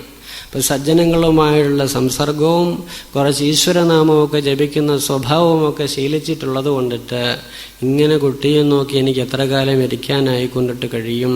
ഇവൻ്റെ വികൃതിത്തരങ്ങളിൽ എൻ്റെ ശ്രദ്ധ മുഴുവൻ പോകുന്നു, ഈശ്വര ശ്രദ്ധയിൽ എനിക്ക് മനസ്സ് വെക്കാനായിക്കൊണ്ടിട്ട് കഴിയുന്നില്ലല്ലോ ഭഗവാനെ എന്ന് പോയി ചോദിക്കുന്നുണ്ട്. അപ്പോൾ ചോദിക്കുന്ന സമയത്ത് അതിനെന്താ ഇത്ര വിഷമം? നീ ആരെയാണോ പരിപാലിക്കുന്നത് ആ കുട്ടിയെ ഉണ്ണികൃഷ്ണ എന്ന് വിളിക്കുക, ഉണ്ണികൃഷ്ണന്റെ ലീലകളാണ് അവനിലൂടെ നടക്കുന്നത് എന്ന് കാണുക, ആ ഉണ്ണികൃഷ്ണന്റെ മധുരമധുരങ്ങളായിരിക്കുന്ന കീർത്തനങ്ങളെയും ലീലകളെയും ഒക്കെ നീ അവന് പറഞ്ഞു കൊടുക്കൂ. അങ്ങനെ കുറച്ചു കാലം പ്രാക്ടീസ് ചെയ്ത് കഴിഞ്ഞാൽ ആ കുട്ടിക്ക് ഏറ്റവും കൂടുതൽ പ്രിയം നിന്നോടായിട്ട് തീരുകയും എന്തു പറഞ്ഞാലും അതനുസരിക്കുന്ന സ്വഭാവത്തോടു കൂടിയവനായിട്ട് തീരുകയും അങ്ങനെ ആ കുട്ടിയിലും ശരിയായിരിക്കുന്ന ഭഗവത് ലീലാമയമായിരിക്കുന്ന സംസ്കാരത്തെ ഉണ്ടാക്കി തീർക്കാനും ഒപ്പം നിന്റെ ഉള്ളിലും ഭഗവാന്റെ സ്വരൂപം വേണ്ട തരത്തിൽ തെളിയാനായിക്കൊണ്ടിട്ടും അല്ലെങ്കിൽ ആ ഉണ്ണികൃഷ്ണന്റെ ഭാവം വേണ്ട തരത്തിൽ തെളിയാനായിക്കൊണ്ടിടയാവും. അതിനു വേണ്ടിയിട്ട് പരിശ്രമിക്കൂ എന്ന് അമ്മയോട് ഭഗവാൻ പറഞ്ഞു എന്നാണ്. അപ്പം അത് കേട്ട് അതനുസരിച്ചിട്ടൊന്ന് നോക്കിയുള്ള വിളി കേട്ടതോട് കൂടിയിട്ട് തന്നെ കുട്ടി അമ്മൂമ്മയ്ക്ക് ഏറ്റവും കൂടുതൽ പ്രിയനായിട്ട് തീർന്നു. അതുപോലെ അമ്മൂമ്മയ്ക്കും താദൃശമായിട്ടുള്ള ഭാവമുണ്ടായി എന്ന് പറയാം. വീണ്ടും ആ കുട്ടിയുടെ വളർത്തലും പോഷണം, ലാളനം, പരിപാലനം എല്ലാം എങ്ങനെയായിട്ട് തീർന്നു? ഭഗവാന്റെ ലീലകളുമായിട്ട് ബന്ധപ്പെട്ട തരത്തിലാക്കി തീർക്കാനായിക്കൊണ്ടിട്ട് കഴിഞ്ഞു എന്ന്. അപ്പം അങ്ങനെ നമ്മൾ ചെയ്യുന്ന കാര്യങ്ങളെ ഒന്ന് വിശകലനം ചെയ്ത് ഏത് ജോലിയാണെങ്കിലും അത് ഭഗവാന്റെ സേവയാണ് എന്നുള്ള ഭാവനയോട് കൂടിയിട്ട് ചെയ്യുകയാണ് എങ്കിൽ ആ ജോലിയിൽ നിന്നും ഒരു കൃതകൃത്യത, സന്തോഷം, ഭഗവാന്റെ സാന്നിധ്യം ഇതെല്ലാം അനുഭവിക്കാനായിക്കൊണ്ടിട്ട് കഴിയും. അപ്പം എത്ര സുലളിതമായിരിക്കുന്നൊരു ഭാവനയിലൂടെയാണ് ഇത് കാണിച്ചു തന്നിരിക്കുന്നത് എന്ന് നോക്കണം. എല്ലാം കിട്ടിയിട്ടും ഒന്നും കിട്ടാത്ത പോലെയുള്ളതായിരിക്കുന്ന ഭാവം ജീവന്മാർക്കുണ്ടാകരുത് എന്നുള്ളത് കൊണ്ടിട്ടാണ് ഈ കഥാഗോളങ്ങളുടെ വീണ്ടും വീണ്ടും ഇങ്ങനെയുള്ളതായിരിക്കുന്ന കാര്യങ്ങളെ നമുക്ക് പറഞ്ഞു തരുന്നത് എന്ന് വേണം ചിന്തിക്കാനായിക്കൊണ്ടിട്ട്. ഇനി നമുക്ക് ഗോവർദ്ധന പൂജയുടേതായിരിക്കുന്ന ഭാഗം കാണാം. അവിടെയും ഗോവർദ്ധന ഇന്ദ്രനെ പൂജിക്കുന്നതായൊരു സന്ദർഭം ഈ ഗോവ്രജത്തിൽ സാധാരണ ചെയ്യാറുണ്ട്. അപ്പം ഇന്ദ്രനെ പൂജിക്കുന്നതായ എല്ലാ വർഷവും ഇവർ ഈ പൂജാകാര്യങ്ങളെ ചെയ്യും എന്നാണ്. അപ്പോൾ ഒരു ദിവസം ഇന്ദ്രനെ പൂജിക്കാൻ വേണ്ടതായിരിക്കുന്ന കാര്യങ്ങളെല്ലാം ഒരുക്കുകയും അതിന് വേണ്ടതായിരിക്കുന്ന സാഹചര്യങ്ങളെല്ലാം ഒരുക്കുകയുമൊക്കെ ചെയ്യുന്നത് ഭഗവാൻ കാണുന്നുണ്ട്. തൻ്റെ അച്ഛനും ഈ കാര്യത്തിലെല്ലാം വ്യാപൃതരായിരിക്കുന്നത് കാണുകയാണ്. അപ്പം അച്ഛനോട് ചോദിക്കുകയാണ്, എന്താണ് ചെയ്യാൻ പോകുന്നത്? എനിക്കൊന്ന് മനസ്സിലാക്കണമെന്നുണ്ട്. അതുകൊണ്ട് ചെയ്യുന്ന കാര്യത്തെക്കുറിച്ചിട്ട് വ്യക്തമായിരിക്കുന്നൊരു ഭാവം എനിക്ക് പറഞ്ഞു തന്നാൽ കൊള്ളാം എന്ന് പറയുന്നുണ്ട്. അപ്പം എല്ലാവരിലും ഒരുപോലെ ദൃഷ്ടിയുള്ള ആൾക്കാരാണ് മഹാത്മാക്കൾ. അതുകൊണ്ടിട്ട് താദൃശമായിരിക്കുന്ന ഭാവനയോട് കൂടിയിട്ടാണല്ലോ ഈശ്വര പൂജയൊക്കെ ചെയ്യേണ്ട ആൾക്കാരിയ്ക്കുന്നത്. അപ്പം അങ്ങനെ ചെയ്യുന്നത് കൊണ്ടിട്ട് അത് പറഞ്ഞു തരാൻ ബുദ്ധിമുട്ടുണ്ടാവുകയില്ല എന്ന് വിചാരിക്കുകയാണ്. അതുകൊണ്ട് എനിക്കത് പറഞ്ഞു തരണം, അല്ലെങ്കിലും ഞാൻ അവിടുത്തെ പുത്രനാണല്ലോ, അതുകൊണ്ട് തീർച്ചയായിട്ടും എനിക്കതിനെ പറഞ്ഞു തന്നേ മതിയാവൂ എന്ന് പറയുന്നുണ്ട്. അപ്പം അതനുസരിച്ചിട്ട് പറഞ്ഞു തരാൻ ശ്രമിക്കുന്നതായ സന്ദർഭത്തിൽ ചോദിക്കുന്നുണ്ട്, ഓരോ കാര്യങ്ങളും ബുദ്ധിമാന്മാരായിട്ടുള്ള ആൾക്കാർ ചെയ്യുന്ന സന്ദർഭത്തിൽ അതിൻ്റെ വരും വരായികളെക്കുറിച്ച് ചിന്തിക്കുകയും ഈ പ്രവൃത്തിയിൽ നിന്നും എന്താണ് കിട്ടാൻ പോകുന്നത് എന്ന് ആലോചിക്കുകയും ചെയ്തതിന് ശേഷമാണ് പ്രവർത്തിക്കുക. അങ്ങനെ പ്രവർത്തിക്കുന്നതോട് കൂടിയിട്ട് അതിൻ്റെ ഫലവും അവർക്ക് കിട്ടും. അങ്ങനെ ശരിയായിരിക്കുന്ന ധാരണയോട് കൂടിയിട്ടാണ് സാധാരണയായിട്ട് ബുദ്ധിമാന്മാരായിട്ടുള്ള ആൾക്കാർ സൽക്കർമ്മങ്ങളൊക്കെ ചെയ്യാറ് എന്നൊരു സാമാന്യ തത്വത്തെയും അവിടെ പറയുന്നതായിട്ട് കാണാം. വീണ്ടും പറയുന്നുണ്ട്, അല്ലാത്ത ലോകരോ ഗതാനുഗതികോ ലോകഃ. മുൻപൊരു പശു പോയാലോ മറ്റു പശുക്കളെല്ലാം അതിൻ്റെ പിൻപേ ഗമിക്കുന്നത് പോലെ ലോകത്തിൽ എന്തൊക്കെയാണോ നടക്കുന്നത് അതനുസരിച്ചിട്ട് പോകട്ടെ എന്നുള്ള തരത്തിൽ ഉദാസീന ഭാവത്തിൽ. എന്നാൽ ഉദാസീന ഭാവം എന്ന് പറയുന്നത് വളരെ വിശദമായൊരു ഭാവമാണ്, ഉത്കൃഷ്ടമായിരിക്കുന്നൊരു ഭാവമാണ്. അതില്ലാതെ കണ്ടിട്ട് വരുന്നിടത്ത് വെച്ച് കാണാം എന്നുള്ള തരത്തിൽ പ്രവർത്തിക്കുന്ന ആൾക്കാരും ലോകത്തിലുണ്ട്, രണ്ടു കൂട്ടരും ലോകത്തിലുണ്ട് എന്ന് കാണിക്കുകയാണ്. അപ്പോൾ ഉദാസീന ഭാവത്തുള്ളതായിരിക്കുന്ന പ്രവൃത്തിക്ക് ഫലത്തെക്കുറിച്ചൊന്നും ചിന്തയില്ല. യജ്ഞം സാധാരണ എല്ലാ വർഷവും നടത്തുന്നതാണ്, അമ്പലത്തിൽ ഉത്സവം എല്ലാ വർഷവും നടക്കുന്നതാണ്. അതുകൊണ്ട് ഈ വർഷം നടത്തിയില്ലെങ്കിൽ എന്തു വിചാരിക്കും പൊതുജനങ്ങൾ? അവർ സഹകരിക്കാനൊക്കെ തയ്യാറായിരിക്കുന്നതുകൊണ്ട് നമുക്ക് നടത്തിക്കളയാം എന്നുള്ളതായ ഭാവനയോടുകൂടി നടത്തുന്നതിനാണ് ഒത്താലൊക്കട്ടെ എന്നുള്ളതായിരിക്കുന്നൊരു ഭാവം. ഗതാനുഗതികോ ലോകഃ. അപ്പം അങ്ങനെയുള്ളതായിരിക്കുന്ന ഭാവനയോടുകൂടി പ്രവർത്തിക്കുന്നവരുണ്ട്.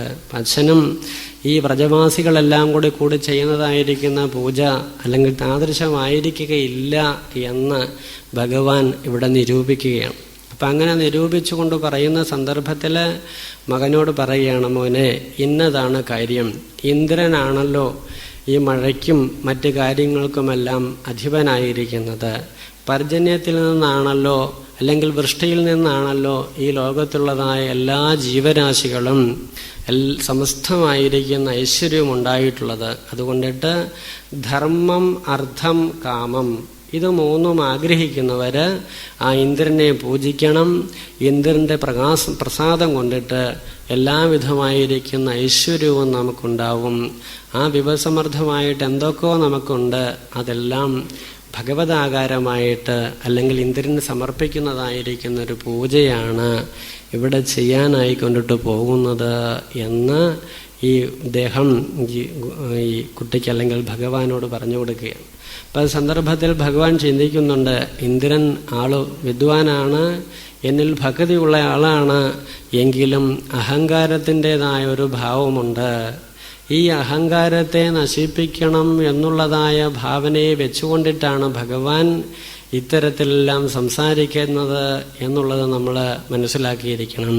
അതുകൊണ്ട് ഓരോരുത്തരും ലോകത്തിൽ ജനിക്കുന്നതും ജീവിക്കുന്നതും കർമ്മഫലങ്ങളെ അനുഭവിക്കുന്നതെല്ലാം വാസ്തവത്തിൽ മുജ്ജന്മത്തിൽ ചെയ്തിട്ടുള്ള കർമ്മത്തിൻ്റെ ഫലമായിട്ടാണല്ലോ എന്ന് അച്ഛനോട് പറയുകയാണ്. അതുകൊണ്ട് അത്തരത്തിലുള്ളതായിരിക്കുന്ന ഫലരൂപതയോടുകൂടിയിരിക്കുന്ന ആൾക്കാർ എന്തിനാണ് ഇന്ദ്രനെയൊക്കെ പൂജിക്കാൻ പോകേണ്ടത് അല്ലെങ്കിൽ ഐശ്വര്യത്തെക്കുറിച്ചൊക്കെ ചിന്തിക്കേണ്ടത് എന്ന് ചോദിക്കുന്നുണ്ട്. അപ്പോൾ അങ്ങനെയുള്ളതായിരിക്കുന്ന ഒരു ചോദ്യത്തെ ചെയ്യുകയും അതനുസരിച്ചുള്ളതായിരിക്കുന്ന ഫലങ്ങൾ നമുക്ക് അനുഭവിക്കാൻ കിട്ടുകയുമൊക്കെ ചെയ്യുന്നുണ്ട്. ബ്രാഹ്മണരാണെങ്കിൽ വേദജ്ഞമായിരിക്കുന്ന കാര്യങ്ങളെ കൊണ്ടിട്ട് ഭഗവാനെ പൂജിക്കണം. ക്ഷത്രിയനാണെങ്കിലോ ആ ക്ഷാത്രധർമ്മത്തെ കൊണ്ടിട്ട് ഭഗവാനെ പൂജിക്കണം. വൈശ്യരാണെങ്കിലോ താദൃശമായിരിക്കുന്ന അവർക്ക് വിധിക്കപ്പെട്ടതായിരിക്കുന്ന കർമ്മങ്ങളെ കൊണ്ടിട്ട് ഭഗവാനെ പൂജിക്കണം. ശൂദ്രനാണെങ്കിലോ സേവാമാനസരായിട്ട് ഭഗവത് കാര്യങ്ങളെ ചെയ്യുന്നവരായിട്ട് ജീവിക്കണം, അല്ലെങ്കിൽ ഭഗവാനെ പൂജിക്കുന്നവരായിട്ട് തീരണം. അപ്പം നമ്മളുടെ ഗതി നോക്കൂ, എന്ത് ഐശ്വര്യമാണ് നമുക്ക് തന്നിട്ടുള്ളത് എന്ന് ചോദിക്കാം. കാട് തന്നിട്ടുണ്ട്. യാതൊരു വിധമായിരിക്കുന്ന വിഭവങ്ങളും ഇല്ലാത്തതായിരിക്കുന്നൊരു സാഹചര്യമാണ് നമുക്ക് കിട്ടിയിട്ടുള്ളത്. ഈ വ്രജവാസികളുടെ കഷ്ടമൊന്ന് ആലോചിച്ചു നോക്കൂ. ഇങ്ങനെയുള്ളതായിരിക്കുന്ന കഷ്ടത്തോടുകൂടി നമ്മൾ ഈ ഏത് ജാതിയിൽപ്പെടും? അല്ലെങ്കിൽ ബ്രാഹ്മണ, വൈശ്യ, ക്ഷത്രിയ, ശൂദ്രാദികളിൽ ഏതിലാണ് പെടുക? അല്ലെങ്കിൽ അവർക്കുള്ള ഐശ്വര്യങ്ങളൊന്നും നമുക്ക് തന്നിട്ടില്ലല്ലോ എന്ന് പറയും. അപ്പം അങ്ങനെ ഉള്ളതായിരിക്കുന്ന ഭാവം ഇന്നും നമുക്ക് വ്രജവാസികളിൽ കാണാനായിക്കൊണ്ടിട്ട് കഴിയും. അവിടെ എല്ലാ തരത്തിലുള്ളതായിരിക്കുന്ന ദാരിദ്ര്യങ്ങളുണ്ട് എങ്കിലും കേരളത്തിലും മറ്റും കാണുന്ന തരത്തിലുള്ളതായിരിക്കുന്ന വീടുകളോ സാഹചര്യങ്ങളോ ഒന്നും നമുക്കിന്നും അവിടെ കാണാനായിക്കൊണ്ടിട്ട് കഴിയുകയില്ല. എങ്കിലും അവർ പൂർണ്ണ സംതൃപ്തരാണ് എന്നവരെ കണ്ടിട്ടുള്ള ആൾക്കാർക്ക്, അല്ലെങ്കിൽ അവരെക്കുറിച്ച് ചിന്തിക്കുന്ന ആൾക്കാർക്ക് ഉണ്ടാവുന്നതായിട്ട് കാണാം. അവർ മറ്റ് തീർത്ഥങ്ങളിലൊന്നും പോവാറില്ല.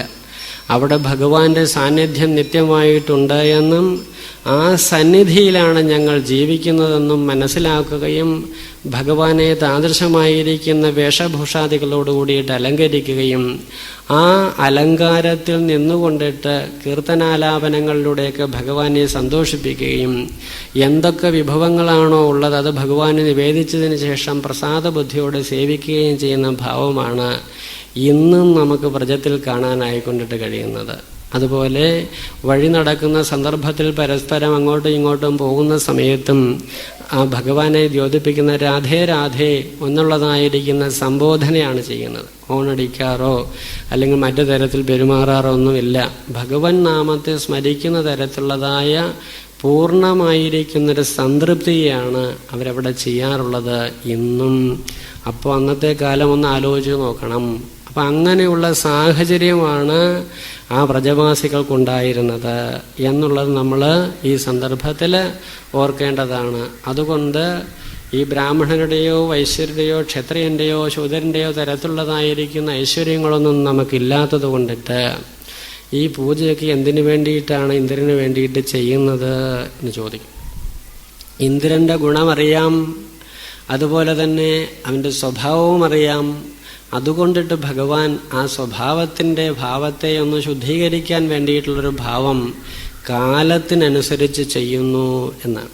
അപ്പം കാലത്തിലെ എല്ലാം ചെയ്യാനായിക്കൊണ്ടിട്ട് കഴിയുള്ളൂ. കാലകലനയാണ് ഈ ലോകമെന്ന് പറയുന്നത്, കാലത്തിൻ്റെ സൃഷ്ടിയാണ്. അപ്പം ഇന്ന് മനുഷ്യജന്മം നമുക്ക് ഓരോരുത്തർക്കും കിട്ടി, വിവേകബുദ്ധി ഉണ്ടായി എന്ന് വിചാരിച്ചിട്ട് അടുത്ത ജന്മത്തിൽ നമുക്കതിനുള്ള സുഹൃതമുണ്ടെങ്കിൽ മാത്രമേ അത് സാധ്യമാവുകയുള്ളൂ. അല്ലാതെ സാധ്യമാക്കി ചെയ്യാനായിക്കൊണ്ടിട്ട് കഴിയുകയില്ല എന്നതും കാലത്തിൻ്റെ സ്വഭാവമായിട്ടുള്ളതാണ്. അപ്പം അങ്ങനെയുള്ള കാലത്തിൽ ജനിച്ചതിന് ശേഷം ആ കാലത്തിനനുസരിച്ചിട്ട് ഭഗവാൻ ഈ യാഗത്തിൻ്റെ ആവശ്യമുണ്ടോ, യജ്ഞത്തിൻ്റെ ആവശ്യമുണ്ടോ എന്ന് ചോദിക്കുന്നുണ്ട്. അതിന് ശേഷം പറയുകയാണ്, നമുക്കുള്ള ഐശ്വര്യമെന്ന് പറഞ്ഞു കഴിഞ്ഞാൽ പശുക്കളുമായിട്ട് ബന്ധപ്പെട്ടതായിരിക്കുന്ന ധനവുമൊക്കെ അല്ലേ. അപ്പം അത് ആയിട്ട് ബന്ധപ്പെട്ട് അതിന് വേണ്ട സാഹചര്യങ്ങളെല്ലാം ഒരുക്കി തരുന്നത് വാസ്തവത്തിൽ ഗോവർദ്ധനമാണ്. അപ്പം അതുകൊണ്ട് ആ ഗോവർദ്ധനത്തെ അല്ലേ വാസ്തവത്തിൽ പൂജിക്കേണ്ടത് എന്ന് അച്ഛനെ അല്ലെങ്കിൽ ഈ വ്രജവാസികളോട് എല്ലാവരോടും കൂടിയിട്ട് ചോദിക്കുക. അപ്പം അതിന് വേണ്ടിയിട്ട് വേറൊന്നും അന്വേഷിച്ച് പോകേണ്ടതായിട്ടില്ല. ഗോവർദ്ധനം ഇവിടെയുണ്ട്. ആ ഗോവർദ്ധനത്തിൻ്റെ ഐശ്വര്യം കൊണ്ടിട്ട് സമർത്ഥമായിരിക്കുന്ന പുൽമേടുകളും അവിടെ പശുക്കൾക്ക് മെയ്യാനുള്ളതായിരിക്കുന്ന സാഹചര്യങ്ങളും ധാരാളം വിഭവങ്ങളും നമുക്കല്ലെങ്കിൽ നമ്മുടെ ജീവിതത്തിന് വേണ്ടതായിരിക്കുന്ന വിഭവങ്ങളുമെല്ലാം ഉണ്ടായിട്ടുണ്ട്. ആ വിഭവങ്ങളെ കൊണ്ടിട്ട് തന്നെയാണല്ലോ നമ്മളിപ്പോൾ ഇന്ദ്രപൂജ ചെയ്യാനായിക്കൊണ്ട് ശ്രമിക്കുന്നത്. അതേ വിഭവങ്ങളെ കൊണ്ടിട്ട് തന്നെ നമുക്ക് ഈ ഗോവർദ്ധനത്തെയും പൂജിക്കാം എന്ന് പറയുകയാണ്. അപ്പം അങ്ങനെ പറഞ്ഞതോടുകൂടിയിട്ട് ഭഗവാനിലുള്ളതായ അനന്യമായിരിക്കുന്ന ഭാവം അച്ഛനായാലും മറ്റ് ഉള്ള ആൾക്കാർക്കും വ്രജവാസികൾക്കും സമസ്തമായിരിക്കുന്ന ആൾക്കാർക്കും ഉള്ളത് കൊണ്ടിട്ട് ശരി, ഇപ്രാവശ്യം അങ്ങനെ ചെയ്തു കളയാമെന്ന് തീരുമാനിക്കുകയും അതിനു വേണ്ടിയിട്ടുള്ളതായിരിക്കുന്ന ഒരുക്കങ്ങളെയും ഒക്കെ ചെയ്യുകയാണ്.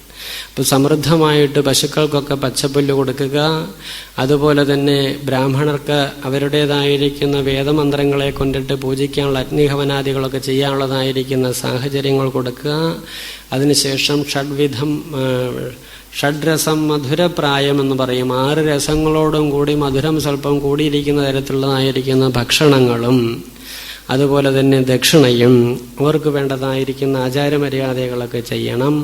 പിന്നെ അശ്വചണ്ഡാള ഗോഘരം, എല്ലാ ജീവികൾക്കും വേണ്ടതായിരിക്കുന്ന നായ്ക്കളായാലും നായാടിയായാലും എന്ന് വേണ്ട ഏതെല്ലാം ജീവികളാണോ ഉള്ളത് അവർക്കെല്ലാം വേണ്ടതായിരിക്കുന്ന ഐശ്വര്യത്തെ അല്ലെങ്കിൽ വേണ്ടതായിരിക്കുന്ന കാര്യങ്ങളെല്ലാം കൊടുത്തതിന് ശേഷം നമ്മൾ സമ്പാദിച്ചുള്ളതായിരിക്കുന്ന വിഭവങ്ങളെ കൊണ്ടിട്ട് നമുക്ക് ഭഗവാനെ പൂജിക്കാം, അല്ലെങ്കിൽ ഗോവർദ്ധനത്തെ പൂജിക്കാം എന്ന് പറഞ്ഞിട്ട് ആ പൂജാവിധാനമൊക്കെ ഭഗവാൻ തന്നെ ഇവർക്ക് പറഞ്ഞു കൊടുക്കുന്നതായിട്ട് കാണാം. ശേഷം എല്ലാവരും വേണ്ട തരത്തിലുള്ള വേഷവിധാനങ്ങളൊക്കെ ചെയ്തതിന് ശേഷം ആ എല്ലാ തരത്തിലുള്ളതായ അലങ്കാരങ്ങളെയും ചെയ്തുകൊണ്ടിട്ട് ആനന്ദതുന്ദലരായിട്ട് അവർ ആ ഉത്സവം ആഘോഷിക്കുകയാണ്. അതുപോലെ ആ ഗോവർദ്ധനത്തിന് ചുറ്റും പ്രദക്ഷിണാദികളെയെല്ലാം ചെയ്യുകയും എല്ലാം ചെയ്യുന്നുണ്ട്. ആ സന്ദർഭത്തിൽ ഭഗവാൻ തൻ്റെ യോഗമായ ശക്തി ഉപയോഗിച്ചുകൊണ്ടിട്ട് വലിയ ഭീമാകാരമായിരിക്കുന്നൊരു ശരീരത്തെ എടുത്തുവെന്നും അതിനുശേഷം ഗോവർദ്ധനത്തിന് കൊടുക്കുന്നതായ നിവേദ്യത്തെ സ്വീകരിച്ചു കൊണ്ടിട്ട് ആ ഗോവർദ്ധനം നിവേദ്യം സ്വീകരിക്കുന്ന തരത്തിൽ ഈ പ്രജവാസികൾക്കെല്ലാവർക്കും വേണ്ടതായിരിക്കുന്ന കാര്യങ്ങളെ ചെയ്തു കൊടുത്തു എന്നും കാണിക്കുന്നുണ്ട്. അതോടുകൂടിയിട്ട് ഇന്ദ്രനാണെങ്കിൽ നിങ്ങൾ സമർപ്പിക്കുന്നതായിരിക്കുന്ന ഹവിസ് വല്ലതും സ്വീകരിക്കാറുണ്ടോ? ഇവിടെ നോക്കൂ, ഗോവർദ്ധനമാ നിങ്ങൾ നിവേദിച്ചതായിരിക്കുന്ന സാധനങ്ങൾ മുഴുവൻ ഉപയോഗിച്ചു അല്ലെങ്കിൽ സ്വീകരിച്ചതായിട്ട് കണ്ടില്ലേ? ഗോവർദ്ധനത്തിൻ്റെ വൈഭവം എത്ര കണ്ടിട്ട് മനസ്സിലായില്ലേ എന്നെല്ലാം ഈ ഭഗവാൻ ഇവർക്കെല്ലാവർക്കും മനസ്സിലാക്കി കൊടുക്കുന്നുണ്ട്. അങ്ങനെ നിത്യവും പൂജിക്കപ്പെടേണ്ടതായിരിക്കുന്നൊരു ഭാവമാണോ ഗോവർദ്ധനത്തിനുള്ളതെന്ന് കാട്ടിക്കൊടുക്കുകയും അങ്ങനെ ആ പൂജയിൽ നിരതരാക്കി തീരുകയും ചെയ്യുന്നുണ്ട് ഈ വ്രജവാസികളെ. ഇന്നും അങ്ങനെ ആ ഗോവർദ്ധനം പൂജ്യമായിട്ട് തീർന്നു അല്ലെങ്കിൽ സമ്പൂജ്യമായിട്ട് തീർന്നു എന്ന് നമുക്ക് കാണാൻ കഴിയുന്നുണ്ട്. അത് ഭഗവാന്റെ മറ്റൊരു ലീലയായിട്ട് നമുക്ക് കാണിച്ചു തരികയാണ്. അപ്പം ഈ സന്ദർഭത്തിലാണ് കാലത്ത് തനിക്ക് കിട്ടേണ്ടതായിരിക്കുന്ന കാര്യങ്ങളൊന്നും കിട്ടിയിട്ടില്ലല്ലോ എന്ന് ഇന്ദ്രൻ ചിന്തിക്കുകയാണ്. ഏതോ ഒരു ബാലൻ, അതും മനുഷ്യ ശരീരം സ്വീകരിച്ചിട്ടുള്ളവൻ, അവൻ മരണസ്വരൂപത്തോടു കൂടിയവനുമാണ്. അങ്ങനെ മർത്യനായിരിക്കുന്ന ഒരുവൻ്റെ കൂടെ നിന്നുകൊണ്ടിട്ട് അവൻ്റെ സഹവർത്തികളായിട്ട് നിന്നുകൊണ്ടിട്ട് എനിക്ക് തരേണ്ടതായിരിക്കുന്ന ആ ഹവിസിനെ മുടക്കാൻ തക്കതായിരിക്കുന്ന ഭാവം എങ്ങനെ ഈ ഗോക്കൾ അല്ലെങ്കിൽ ഗോപന്മാർക്കുണ്ടായി എന്ന് ചിന്തിക്കുകയും അതുകൊണ്ട് ഇവരെ ഇങ്ങനെ വെറുതെ വിട്ടാൽ പറ്റില്ല എന്ന് ചിന്തിക്കുകയുമാണ്. അതുകൊണ്ട് മേഘങ്ങളോട് പറയുന്നുണ്ട്, വേണ്ട തരത്തിലുള്ളതായിരിക്കുന്ന വർഷത്തെ ചെയ്യൂ, ഞാനും എൻ്റെ ഐരാവതത്തെ കെറിയിട്ട് അങ്ങോട്ട് വരാം, വേണ്ട തരത്തിലുള്ളതായിരിക്കുന്ന ചണ്ഡവേഗന്മാരെയൊക്കെ അഴിച്ചുവിട്ടിട്ട് ആകെ ഇവരെ നമുക്ക് നാമാവശേഷമാക്കണം അല്ലെങ്കിൽ ബുദ്ധിമുട്ടിക്കണം എന്ന് ചിന്തിക്കുകയാണ്. അപ്പം അങ്ങനെ ചിന്തിച്ചു കൊണ്ടിട്ട് മഴ പെയ്യാൻ തുടങ്ങി. അതോടുകൂടിയിട്ട് ഇവരെല്ലാവരും കഷ്ടപ്പെടുകയാണ്, ഈ വ്രജവാസികളെല്ലാം. ഈ സന്ദർഭത്തിൽ ഇവർക്ക് ആരോട് പറയാനുണ്ട്? ആരോടും പ്രത്യേകിച്ചൊന്നും പറയാനില്ല. എല്ലാവരും ഭഗവാന്റെ നേർക്ക് നോക്കുകയാണ് എന്ന് കാണുകയാണ്.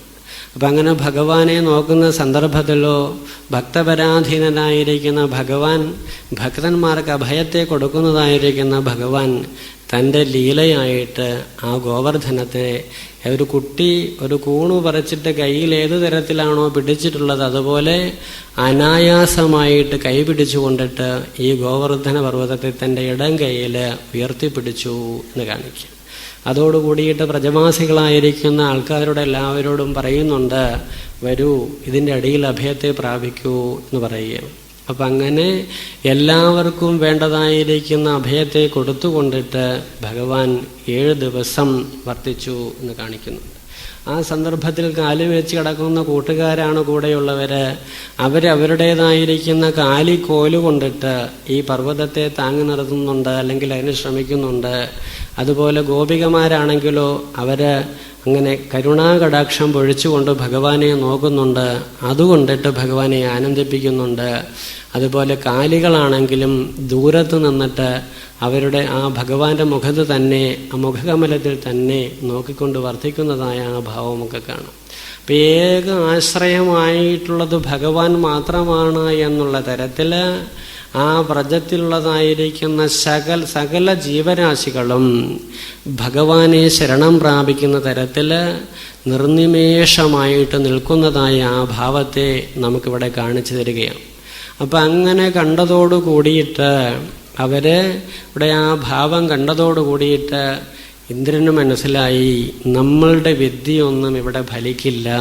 ഭഗവാനിൽ ഇവരെല്ലാവരും സുരക്ഷിതരാണ്. ഇവർ പണ്ടുണ്ടായിരുന്ന ആനന്ദത്തിൽ കൂടുതൽ ആനന്ദത്തോടു കൂടിയവരായിട്ട് തീർന്നിരിക്കുന്നു എന്ന് മനസ്സിലാക്കുകയും തൻ്റേതായിരിക്കുന്ന വിക്രിയകളിൽ നിന്നെല്ലാം വിട്ടുനിൽക്കാനായിക്കൊണ്ട് ശ്രമിക്കുകയും ചെയ്യുന്നതായിട്ട് നമുക്ക് കാണാനായിക്കൊണ്ടിട്ട് കഴിയും. അതോടുകൂടിയിട്ട് എന്ത് ചെയ്തു, ഈ കുട്ടികളെല്ലാവരും ഇത്ര സമയം ഇത് താങ്ങിപ്പിടിച്ചല്ലെങ്കിൽ ഈ ഗോവർദ്ധനത്തെ താങ്ങിപ്പിടിച്ചതായിരിക്കുന്ന ഭഗവാന്റെ കൈകൾക്കോ അല്ലെങ്കിൽ ശരീരത്തിനൊക്കെ വേദനയുണ്ടാവുമെന്നുള്ള തരത്തിൽ അവരെല്ലാം ഭഗവാനെ തലോടുന്നുണ്ട്. അതുപോലെ തന്നെ അവരോരോരുത്തരും ആ ഭാവനയെ ഇങ്ങനെ നിർനിമേഷമായിട്ട് നോക്കി നിൽക്കുന്നതായിട്ട് കാണാം. ആൾക്കാരുടെ എല്ലാം തിരക്കൊഴിഞ്ഞതായിരിക്കുന്ന സന്ദർഭത്തിൽ ആ പശുക്കൾ ധാരധാരയായിട്ട് കണ്ണുനീരൊലിപ്പിച്ചു കൊണ്ടിട്ട് ഭഗവാന്റെ സമീപത്ത് വരികയും ആ ഭഗവാന്റെ പാദത്തെ അങ്ങനെ അവരുടെ നാവ് കൊണ്ടിട്ട് നക്കിക്കൊണ്ടിട്ട് നിന്നു എന്നുമൊക്കെയാണ് കഥാഗോളത്തിൽ നിന്ന് നമുക്ക് കാണാൻ കഴിയുന്നത്. അപ്പം അവിടെ നിന്ന് നമുക്ക് എന്ത് മനസ്സിലാക്കാനായിക്കൊണ്ടിട്ട് കഴിയും? അവരുടെ നഗ്നമായിരിക്കുന്ന നേത്രങ്ങളെ കൊണ്ടിട്ട് ഭഗവാനെ അവർ വാരി വാരി ആസ്വദിക്കുന്നതായിരിക്കുന്ന ഭാവനയോടുകൂടി തീർന്നു. അതുപോലെ ഭഗവാൻ ഒരു ഇടം കൈയിൽ ആ ഗോവർദ്ധന പർവ്വതത്തെ ഉയർത്തിപ്പിടിച്ചിരിക്കുന്നതായ സന്ദർഭത്തിലും അവരെ രഞ്ജിപ്പിക്കുന്നതിന് വേണ്ടിയിട്ട് വലം കൈ കൊണ്ടിട്ട് തൻ്റെ വേണുഗാനത്തെ ചെയ്തുകൊണ്ടിരുന്നു എന്ന് പറയുക. അപ്പം ആ വേണുഗാനത്തെ കേട്ടുകൊണ്ടിട്ട് അല്ലെങ്കിൽ വേണുഗാനത്തെ കേട്ടുകൊണ്ടിട്ട് അവരെന്തു ചെയ്തു? ആ ശ്രവണമധുരമായിരിക്കുന്ന ഭാവനയോടുകൂടിയിട്ട് ചെവിയിലെയുടെയും ഭഗവാനെ ആസ്വദിച്ചു കൊണ്ടിരുന്നു എന്ന്. നാവ് കൊണ്ടിട്ട് ഭഗവാന്റെ ആ അപാരമായിരിക്കുന്ന വൈഭവത്തെ അവർ പുകഴ്ത്തിക്കൊണ്ടിട്ട് അതും ആ രസോ വൈ സഹ, ഏതൊരു രസമാണോ ആ രസത്തെ ആസ്വദിക്കുന്നതിനുള്ളതാക്കി തീർത്തു എന്ന് കാണിക്കും. പിന്നെ മനസ്സിൻ്റെ കാര്യം പറയണ്ടല്ലോ, മനസ്സ് ഭഗവത് ആകാരമായിട്ട് തീരുകയും ചെയ്തു എന്ന് കാണിക്കുന്നുണ്ട്. അങ്ങനെ സമസ്തമായിരിക്കുന്ന ഐശ്വര്യത്തിനും കാരണമായിരിക്കുന്ന ഭഗവാനിൽ നിർനിമേഷമായിരിക്കുന്ന ഭാവനയോടുകൂടി തീർന്നു ആ വ്രജവാസികൾ സമസ്തവും എന്ന് കാണിക്കുക. അപ്പം അങ്ങനെയുള്ളതായിരിക്കുന്ന ഭാവത്തെ ആസ്വദിക്കാനുള്ളതായിരിക്കണം നമ്മുടെ നാവും, നമ്മുടെ ചെവിയും, നമ്മുടെ കണ്ണുകളും, നമ്മുടേതായിരിക്കുന്ന കർണചരണാദി അവയവങ്ങളെല്ലാം ഭഗവാന്റെ സേവയ്ക്കുമുള്ളതുമൊക്കെ ആക്കി തീർക്കുകയാണ് എങ്കിൽ അനധിപ്രതികൂലമായിരിക്കുന്ന ഭാവിയിൽ നമുക്കും ഈ ഭാവനയോട് കൂടിയിട്ട് ജീവിതത്തെ മുൻപോട്ട് കൊണ്ടുപോകാനായിക്കൊണ്ടിട്ട് കഴിയും എന്നതാണ് വസ്തുത. അപ്പം അങ്ങനെ ജീവിക്കുന്ന സന്ദർഭത്തിൽ ഇവർ തന്നെ തീരുമാനിച്ചു ആരെയാണ് പൂജിക്കേണ്ടത്. ലോകത്തിൽ പലതും തരുന്നവരുണ്ടെങ്കിലും ആ തരുന്ന ആൾക്കാർക്ക് തരാനുള്ള വിഭവങ്ങളുണ്ടെങ്കിൽ മാത്രമേ തരാനായിക്കൊണ്ടിട്ട് കഴിയുകയുള്ളൂ. അപ്പോൾ എന്തെങ്കിലും സാമ്പത്തികമായിരിക്കുന്ന കാര്യങ്ങൾ നമ്മളൊരാൾക്ക് കൊടുക്കുന്നുണ്ടെങ്കിൽ അതിനുള്ളതായിരിക്കുന്ന മൂലധനം ഉണ്ടെങ്കിലേ നമുക്കത് വിനിയോഗിക്കാനായിക്കൊണ്ടിട്ട് കഴിയുകയുള്ളൂ. മൂലധനമില്ലാത്തവന് പ്രവർത്തിക്കാൻ സാധിക്കുകയില്ലല്ലോ. അതുകൊണ്ടിട്ട് നമ്മൾ കഴിവുള്ളവരാണ്, പലതരത്തിലുള്ള പ്രവർത്തികൾ ചെയ്യുന്നവരാണ് എന്ന് വിചാരിക്കുന്നുണ്ട് എങ്കിലും മൂലധനമായിട്ട് നമ്മളിൽ നിക്ഷിപ്തമായിരിക്കുന്നത് എന്ത് എന്ന് ചിന്തിച്ചു കഴിഞ്ഞാൽ അതിനുത്തരം പറയാനായിക്കൊണ്ടിട്ട് കഴിയുകയില്ല. ആ ഭഗവാന്റെ പാദങ്ങളെ പൂർണ്ണമായിട്ട് നമസ്കരിക്കാനായിക്കൊണ്ടിട്ടേ സാധിക്കുകയുള്ളൂ. അഹോ ഭഗവാന്റെ വൈഭവം എന്ന് പറയാനായിക്കൊണ്ടിട്ടേ നമുക്ക് കഴിയുകയുള്ളൂ. അപ്പം ആ വൈഭവത്തെയാണ് ഇവിടെ നിന്നും പൂജ്യമായിട്ട് നമ്മൾ കാണേണ്ടത്. അപ്പം അതുകൊണ്ട് ഇവരെല്ലാം ഒന്നടങ്കം തീരുമാനിച്ചു, ചെയ്യേണ്ട കാര്യമാണ് നമ്മൾ ചെയ്തത്. ഇത്ര കാലവും ചെയ്തത് തരത്തിലല്ല ഈ പ്രാവശ്യം ചെയ്തതെങ്കിലും അത് വളരെയധികം വിശേഷത്തോടു കൂടിയതായിട്ട് തീർന്നു എന്ന് ബോധിക്കുകയും അങ്ങനെ പൂജിക്കേണ്ട ആളെ തന്നെയാണ് പൂജിച്ചത് എന്നുള്ളതായിരിക്കുന്ന കൃതാർത്ഥത ഈ ജീവന്മാർക്കുണ്ടാക്കാനായിക്കൊണ്ടിട്ട് കഴിഞ്ഞു എന്ന് കാണിച്ചു തരിക. ഇതോടുകൂടിയിട്ട് ഇന്ദ്രനും കാര്യങ്ങളെല്ലാം മനസ്സിലാക്കി. ഭക്തനാണെങ്കിലും തൻ്റെ രാഷ്ട്രഭാവവും അല്ലെങ്കിൽ ഭരണഭാവവും ഒക്കെ ഉള്ളത് കൊണ്ടിട്ട് സ്വല്പമായിട്ട് ഭഗവാനെ മറന്നതാണ്. അപ്പം ആ മാനഭംഗം എന്നുള്ളതായ അവസ്ഥ വന്നതോടുകൂടിയിട്ട് വീണ്ടും വിചാരം ആർക്കുണ്ടായി? ഇന്ദ്രനുണ്ടായി എന്ന് പറയും. അപ്പം നല്ല ആൾക്കാർക്ക് എന്തെങ്കിലും തരത്തിലുള്ളതായ മാനസികാവസ്ഥ വിഷമം വന്നു കഴിഞ്ഞാൽ അത് നമ്മളെ നന്നാക്കാൻ വേണ്ടിയിട്ടുള്ളതാണ്. സത്വഗുണം പ്രധാനമായിട്ടുള്ള ആൾക്കാരാണെങ്കിൽ ആ സമയത്ത് അതിനെ ഉൾക്കൊള്ളും, ഇത് നന്നായി എന്നെടുക്കും. അല്ലാതെ കണ്ടിട്ട് പ്രവർത്തിക്കുന്നുണ്ട് എങ്കിലോ രജോ ഗുണവും തമോ ഗുണവുമാണ് വിവൃദ്ധമായിരിക്കുന്നത്. അതനുസരിച്ചിട്ട് നമ്മൾ അതിനനുസരിച്ചിട്ട് പ്രവർത്തിക്കും എന്നതാണ്. പണ്ടൊരു ഭക്തൻ കരിമ്പ് കൃഷി ചെയ്തുകൊണ്ടിരുന്ന സൂർദാസിനെ കുറിച്ച് തുളസിദാസിനെ കുറിച്ചും പറ്റിയാണെന്ന് തോന്നുന്നുണ്ട്. അപ്പം അദ്ദേഹം കരിമ്പ് കൃഷിയൊക്കെ ചെയ്ത് നല്ല സമൃദ്ധമായിരിക്കുന്ന വിളവോടൊക്കെ കൂടി ഇരുന്നതായ സന്ദർഭത്തിൽ വിളവെടുക്കാൻ പോയി. ആ സന്ദർഭത്തിൽ ധാരാളം കുട്ടികൾ അവിടെ വന്നു എന്നാണ്. അപ്പോൾ കുട്ടികൾക്കെല്ലാം എനിക്ക് വേണം പറഞ്ഞതോടെ സന്ദർഭത്തിൽ കരിമ്പെല്ലാം വേണ്ട തരത്തിൽ അവർക്ക് വീതിച്ചു കൊടുത്തു. പിന്നെ ആകെ കയ്യിലുള്ളത് ഒരു കരിമ്പ് മാത്രമാണെന്ന്. ആ കരിമ്പുമായിട്ട് തൻ്റെ ഗേഹത്തിൽ തിരിച്ചു വന്നു. കാര്യങ്ങളൊക്കെ ഗൃഹധർമ്മിണിയോട് പറഞ്ഞു, ഇന്ന പോലെയാണ് ഉണ്ടായത്, കുട്ടികൾ വന്നു, കുട്ടികൾ ഭഗവത് സ്വരൂപമല്ലേ, അതുകൊണ്ട് അവർക്കെല്ലാം ഞാൻ വീതിച്ചു കൊടുത്തു, ഇത് മാത്രമാണ് വിളവെടുപ്പിൽ എനിക്ക് കിട്ടിയത് എന്ന് വിചാരിക്കും. അപ്പോൾ ഭാര്യ എന്ത് ചെയ്തു? അത് മേടിച്ചിട്ട് ആ കരിമ്പ് വെച്ചിട്ടൊരു അടി കൊടുത്തു എന്നാണ്. ആ 2 കഷ്ണമായിട്ട് ഈ കരിമ്പൊടിഞ്ഞു എന്നാണ്. ഇത് തന്നെയാണ് ഞാൻ വിചാരിച്ചത്, ഇത് മുറിച്ചൊരു കഷ്ണം നിനക്കും ഒരു കഷ്ണം എനിക്കും എന്ന് ആ ഭക്തൻ അവിടെ പറഞ്ഞു എന്നാണ്. എന്തുകൊണ്ട് ഈ ഭാവം വന്നു? ഭക്തിയുടെ പാരമ്യതയിൽ എത്തിയിരിക്കുന്നത് കൊണ്ടിട്ടാണ്. ഓരോരുത്തർക്കും അനുഭവിക്കേണ്ടതായിരിക്കുന്ന കാര്യങ്ങളാണ് ഓരോ സമയത്തിൽ വന്നുപെടുന്നത് എന്ന് മനസ്സിലാക്കിയിട്ട് ആ കർമ്മഗതി അനുസരിച്ചിട്ട് അനുഭവിക്കാനുള്ള യോഗ്യത ആ ജീവനുണ്ടായി എന്നതാണ് ഇവിടെ ഒന്ന് കാണിച്ചു തരുന്നത്. അതുകൊണ്ട് ഈ മാനഭംഗം ഇദ്ദേഹത്തിൻ്റെ ഇന്ദ്രനുണ്ടായതായ സന്ദർഭത്തിൽ ഭഗവത് സ്മൃതി വീണ്ടും വർദ്ധിക്കാനായിക്കൊണ്ടിടയായി. ഭഗവത് സ്മൃതി വർദ്ധിച്ചതോട് കൂടിയിട്ടോ അദ്ദേഹം എങ്ങനെയാണ് ഇത്രയും വികൃതരമൊക്കെ കാണിച്ചിട്ട് ഭഗവാനെ പോയി ആൾക്കാരുടെ ഇടയ്ക്ക് പോയി കാണുക എന്നുള്ള തരത്തിൽ ഏകാന്തമായിട്ട് ഭഗവാനെ പോയി കാണുകയും തൻ്റെ സ്വർണ്ണ കിരീടം ഭഗവാന്റെ പാദത്തിൽ മുട്ടി നമസ്കരിക്കുകയും ചെയ്തു എന്ന് കാണിക്കുക. ശേഷം എൻ്റെ ദുഷ്കൃതങ്ങളൊക്കെ പൊറുക്കണം, അല്ലെങ്കിൽ ഞാൻ ചെയ്തതായിരിക്കുന്ന വിക്രിയകളൊക്കെ പൊറുക്കണം എന്ന് അപേക്ഷിക്കുന്നുണ്ട്. അപ്പം അവിടെ അപേക്ഷയുടെ ആവശ്യമൊന്നുമില്ല. എന്താണ് കാര്യം? ഭഗവാന്റെ സാന്നിധ്യമാണ് ആ ഇന്ദ്രനിലും ഇരിക്കുന്നത് എന്നും ആ സാന്നിധ്യത്തെ വേണ്ടി തരത്തിൽ ദ്യോതിപ്പിക്കാൻ വേണ്ടിയിട്ടുള്ളതായ ഒരു പ്രക്രിയയാണ് ഞാൻ ചെയ്തിരിക്കുന്നതെന്നും ഭഗവാൻ ഉത്തമമായിരിക്കുന്ന ബോധ്യമുണ്ട്. അതുകൊണ്ട് ഇതെല്ലാം ഉൾക്കൊള്ളുന്നുണ്ട്. അപ്പം അങ്ങനെയുള്ളതായിരിക്കുന്നൊരു നമസ്കാരത്തോടു കൂടിയിട്ട് അഹങ്കാരത്തിൻ്റെ പൂർണ്ണമായിരിക്കുന്ന ശമനം അവിടെ ഉണ്ടാവുകയാണ്. അങ്ങനെയുള്ളതായ ഭാവം ഉണ്ടാവുന്നവർക്ക് മാത്രമേ ആധ്യാത്മികമായിരിക്കുന്ന വെളിച്ചം ഉൾക്കൊള്ളാനായിക്കൊണ്ടിട്ട് കഴിയുകയുള്ളൂ. അപ്പം അതുകൊണ്ടിട്ട് ശാധിമാം ത്വാം പ്രപന്നം എന്ന് പറയുന്നതായ സന്ദർഭത്തിലാണ് കർപ്പണ്യദോഷോപഹത സ്വഭാവ പൃച്ഛാമി ത്വം ധർമ്മസമ്മൂഢചേത യത് ശ്രേയസ്യാൻ നിശ്ചിതം ബ്രൂഹിതന്മേ ശിഷ്യസ്തേഹം ശാധിമാം ത്വാം പ്രപന്നം എന്ന് പറഞ്ഞിട്ട് പൂർണ്ണമായിരിക്കുന്നൊരു ശരണാഗതി ചെയ്യുന്ന സമയത്താണ് ഇതേ ഭഗവാൻ അർജുനന് ഗീതയുടെ സാരം അല്ലെങ്കിൽ ആത്മോപദേശിച്ച് ചെയ്യുന്നത് എന്ന് കാണാൻ കഴിയും. ഇവിടെയും അല്ലെങ്കിൽ ഇന്ദ്രന്റെ ഗർവം ശമിച്ചതോടുകൂടിയിട്ട് ഭഗവാൻ അദ്ദേഹത്തെ അല്ലെങ്കിൽ കാര്യങ്ങളൊക്കെ പറഞ്ഞു കൊടുക്കുന്നതായിട്ട് നമുക്ക് കാണാൻ കഴിയും. അതുകൊണ്ട് ഇത്തരത്തിലുള്ളതായിരിക്കുന്ന ഗർവത്തിന് അധികാരിയായിരിക്കുന്ന ഭാവം പൂർണ്ണമായിട്ടും പോയതോടുകൂടിയിട്ട് മനസ്സിലാക്കുകയാണ് സമസ്ത ഐശ്വര്യങ്ങൾക്കും പതിയായിരിക്കുന്ന ഭഗവാനെയാണ് പൂജിക്കേണ്ടത് എന്ന് മനസ്സിലാക്കുന്നുണ്ട്. അപ്പം അതിനുശേഷം അങ്ങനെ ആ ഭഗവാനെ പൂജിക്കാനുള്ളതായിരിക്കുന്ന സന്ദർഭം ചെയ്യുന്നുണ്ട്. ബ്രഹ്മാവ് വന്നിട്ട് അതിനുള്ളതായിരിക്കുന്ന കാര്യങ്ങളെല്ലാം പറഞ്ഞു കൊടുക്കുന്നുണ്ട്. ശേഷം